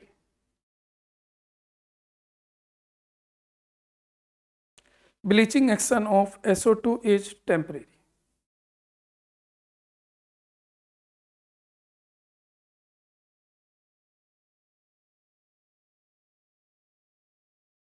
देखिए हमें नेक्स्ट कंपाउंड से सल्फ्यूरिक एसिड।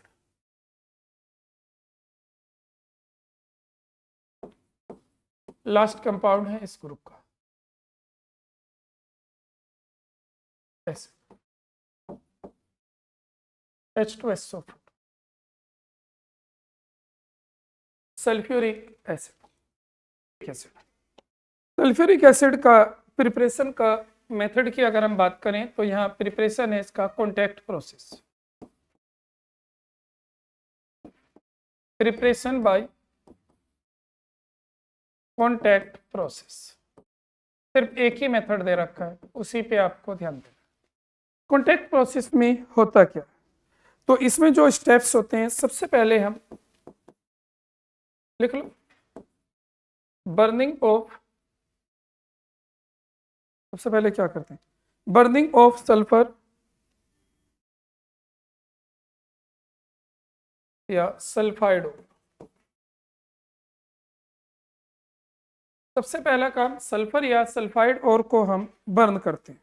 रिएक्शन क्या होती है, रिएक्शन आपको पता है, सल्फर को जलाओ ऑक्सीजन में SO2 बनेगा, या आप आयरन पाइराइट को जलाओ ऑक्सीजन में, इससे क्या बनेगा 2Fe2O3 प्लस 8SO2 बनेगा SO2। अब दूसरी रिएक्शन, पहला है बर्निंग ऑफ सल्फर या सल्फाइड और, सेकंड है कन्वर्जन ऑफ SO2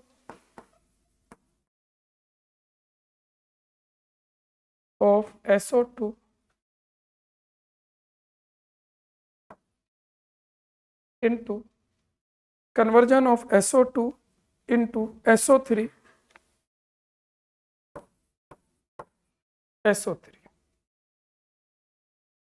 अब ये रिएक्शन कैसे होती है सुन लीजिए। 2SO2 प्लस O2 गैस की रिएक्शन कराते हैं, ये रिवर्सिबल रिएक्शन होती है, 2SO3 बनता है। इसमें अगर हम डेल्टा H देखें -196.6 किलो जूल पर मोल। अब प्रॉब्लम ये आती है, अगर इस प्रोसेस को हमें कराना है तो हमें कंडीशंस चाहिए। वो कंडीशंस क्या है, क्योंकि एक एक्सोथर्मिक प्रोसेस है, रिवर्सिबल प्रोसेस है, इसमें मोल्स ऑफ गैस डिक्रीज होने, तो फेवरेबल कंडीशंस पूछ सकते हैं हमसे यहाँ। तो फेवरेबल कंडीशंस क्या होंगी, favourable conditions to yield maximum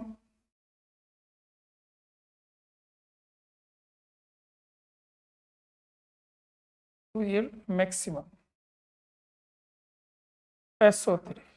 बोलो भाई, ये रिवर्सिबल है, एक्सोथर्मिक है, सबसे पहली कंडीशन आती है इसमें लो टेम्परेचर, वो लो टेम्परेचर होता है 720 केल्विन। दूसरा आता है हाई प्रेशर, हाई प्रेशर यहाँ कितना होता है, हाई प्रेशर जो यहाँ यूज होता है 2 बार, और presence of catalyst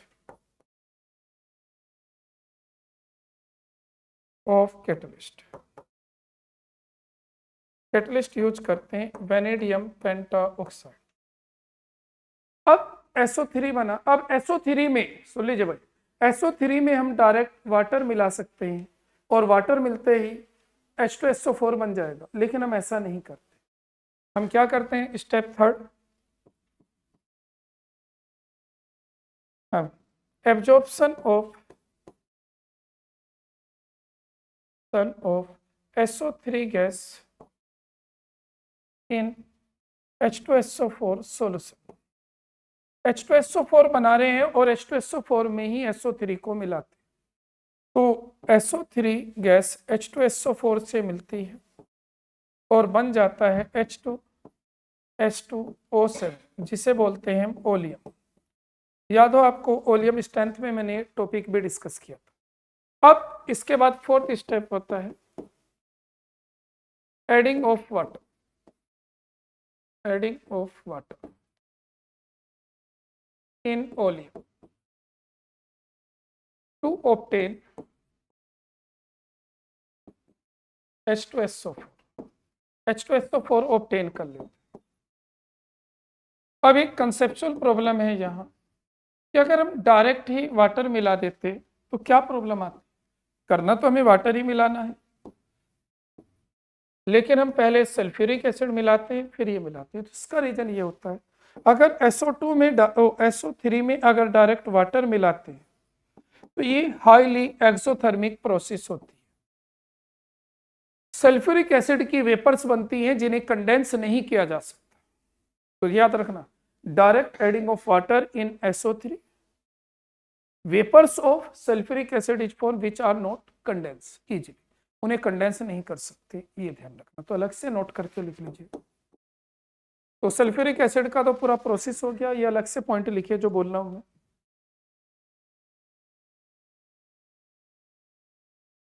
direct reaction of SO3 with water form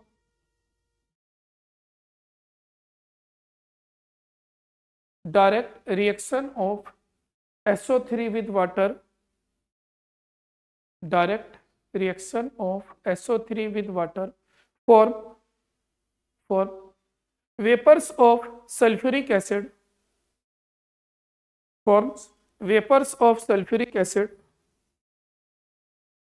vapors of sulfuric acid which are not condense easily, which are not condense easily, उन्हें कंडेंस करना पॉसिबल नहीं होता। तो समझ में आ गया भाई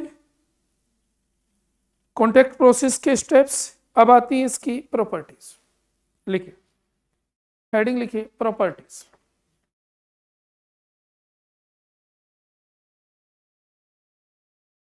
प्रॉपर्टीज कह रहा है किसमें, पहले इसे कर लो, किसी का रह रहा हो तो।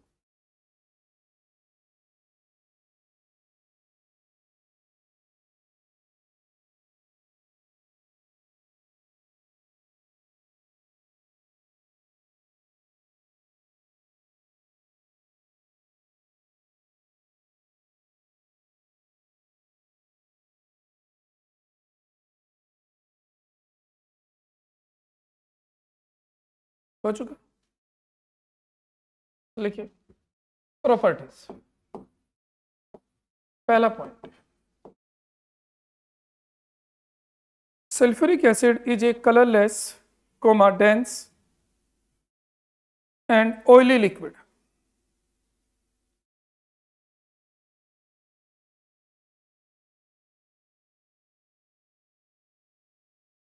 And oily liquid, colourless, dense and oily liquid. याद है आपको 10th में अपनी एक एक्टिविटी पढ़ी होगी कि जब कभी किसी एसिड को डाइल्यूट करते हैं हमेशा वाटर में एसिड मिलाया जाता है, एसिड में वाटर नहीं मिलाते। क्यों नहीं मिलाते? क्योंकि जब वाटर और एसिड मिलाते हैं ये हाईली एक्सोथर्मिक प्रोसेस होती है और एसिड स्प्लैश आउट हो जाता है, फैल रियल के ये कह सकते हैं कि बिखर भी सकता है चारों तरफ को, इस हाईली एक्सोथर्मिक की वजह से। ये ध्यान रखना, स्प्लैश आउट वाली कंडीशन आती है। अब लिखिए इसमें, हो गया भाई, लिखिए एक लाइन लिख लो चाहे तो। For dilution comma acid must be added into water, acid must be added into water, यानी कि एसिड को आपको वाटर में मिलाना है, वाटर को एसिड में नहीं मिलाना। नेक्स्ट लिखिए इसके बाद, in aqueous solution in aqueous solution, comma, sulfuric acid ionize in 2 steps. Sulphuric acid water में कैसे आयनाइज होता है? 2 स्टेप्स में होता है। पहले एक एचाइन देगा, HSO4 निगेटिव बनाएगा, फिर दूसरा एचाइन देगा और क्या बनाएगा बोलो? एक तो SO4 2 निगेटिव और बनेगा साथ H3O पॉजिटिव।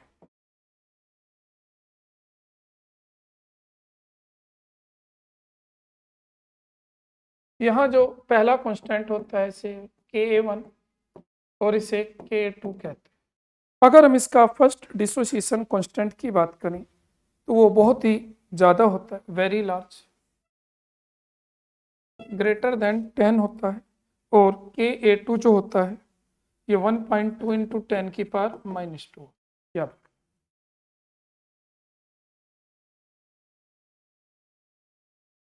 अब आपसे यहाँ एक प्रॉब्लम पूछ सकते हैं, K1 greater than K2 because अब degree of dissociation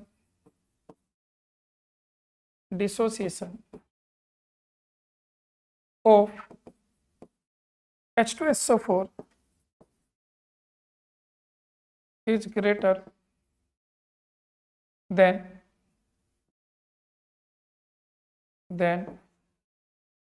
HSO4 negative, यानी कि इसकी डिग्री ऑफ डिसोसिएशन ज़्यादा है इसकी कम, उस वजह से।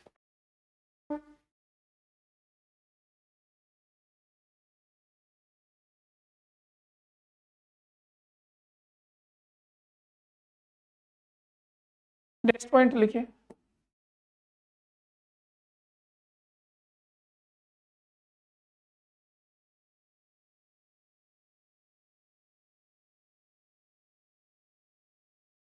Sulphuric acid because of its low volatile nature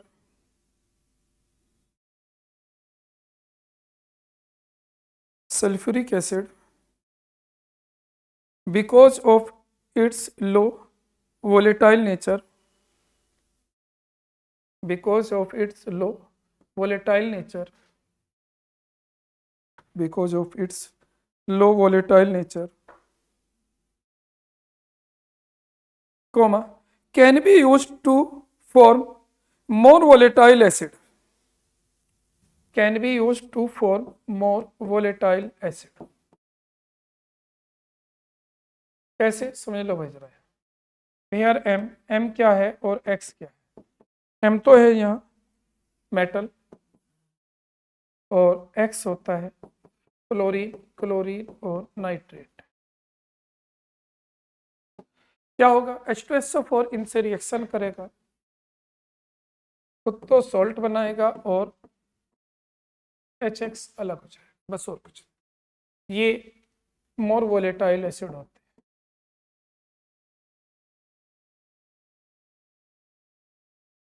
याद रखना X में यहाँ F हो सकता है Cl और नाइट्रेट, यानी कि सीधा सा कहें तो हम एक वही कंडीशन है कि ये एसिड है ये सॉल्ट है, सॉल्ट से वीक एसिड को बाहर निकाल, सॉल्ट से वीक एसिड को बाहर निकालना, ऐसे भी बोल सकते हैं। नेक्स्ट लिखिए, फोर्थ ऑक्सीडाइजिंग पावर।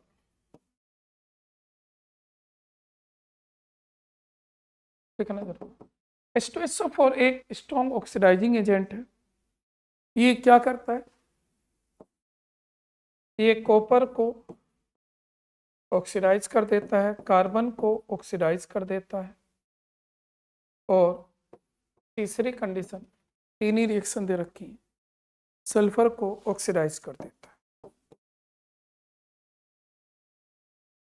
कॉपर का बन जाता है कॉपर सल्फेट और साथ में SO2 प्लस वाटर, इसका बन जाता है CO2 plus SO2 plus water, और लास्ट इसका बन ही जाता है SO2 प्लस वाटर। नोट कर, ऑक्सीडाइजिंग पावर।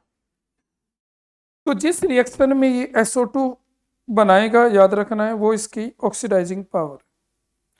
अगर बैलेंस करें तो इसमें भी 2 यूनिट 2 यूनिट, और यहाँ जाएगा 3 2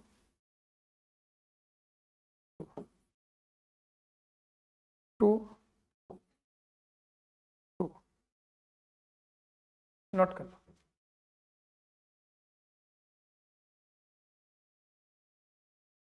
लास्ट है डिहाइड्रेटिंग एजेंट। ये डिहाइड्रेटिंग एजेंट की तरीके से भी काम करता है। लास्ट है डिहाइड्रेटिंग एजेंट, याद हो आपको, सुक्रोज C12H22O11।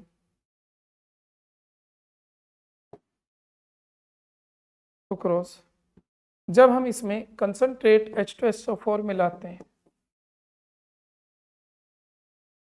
क्या बनेगा बोलो?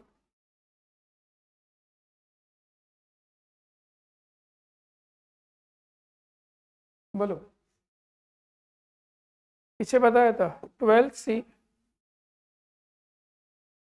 चारकोल और 11H2O। इस प्रोसेस का नाम था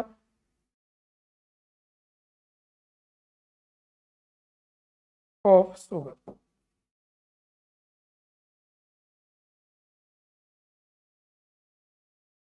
डबल आर है, शेयरिंग ऑफ शुगर।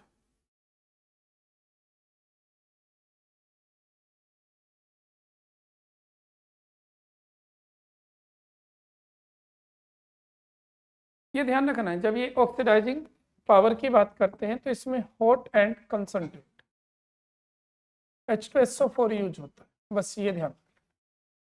अब ये सल्फ्यूरिक एसिड यहाँ कंप्लीट हो चुका है, ये ग्रुप कंप्लीट हो गया। ग्रुप नंबर 60, नोट करो इसे कुछ। ये हॉट और कंसंट्रेट लिख देना जो ऑक्सीडाइजिंग पावर।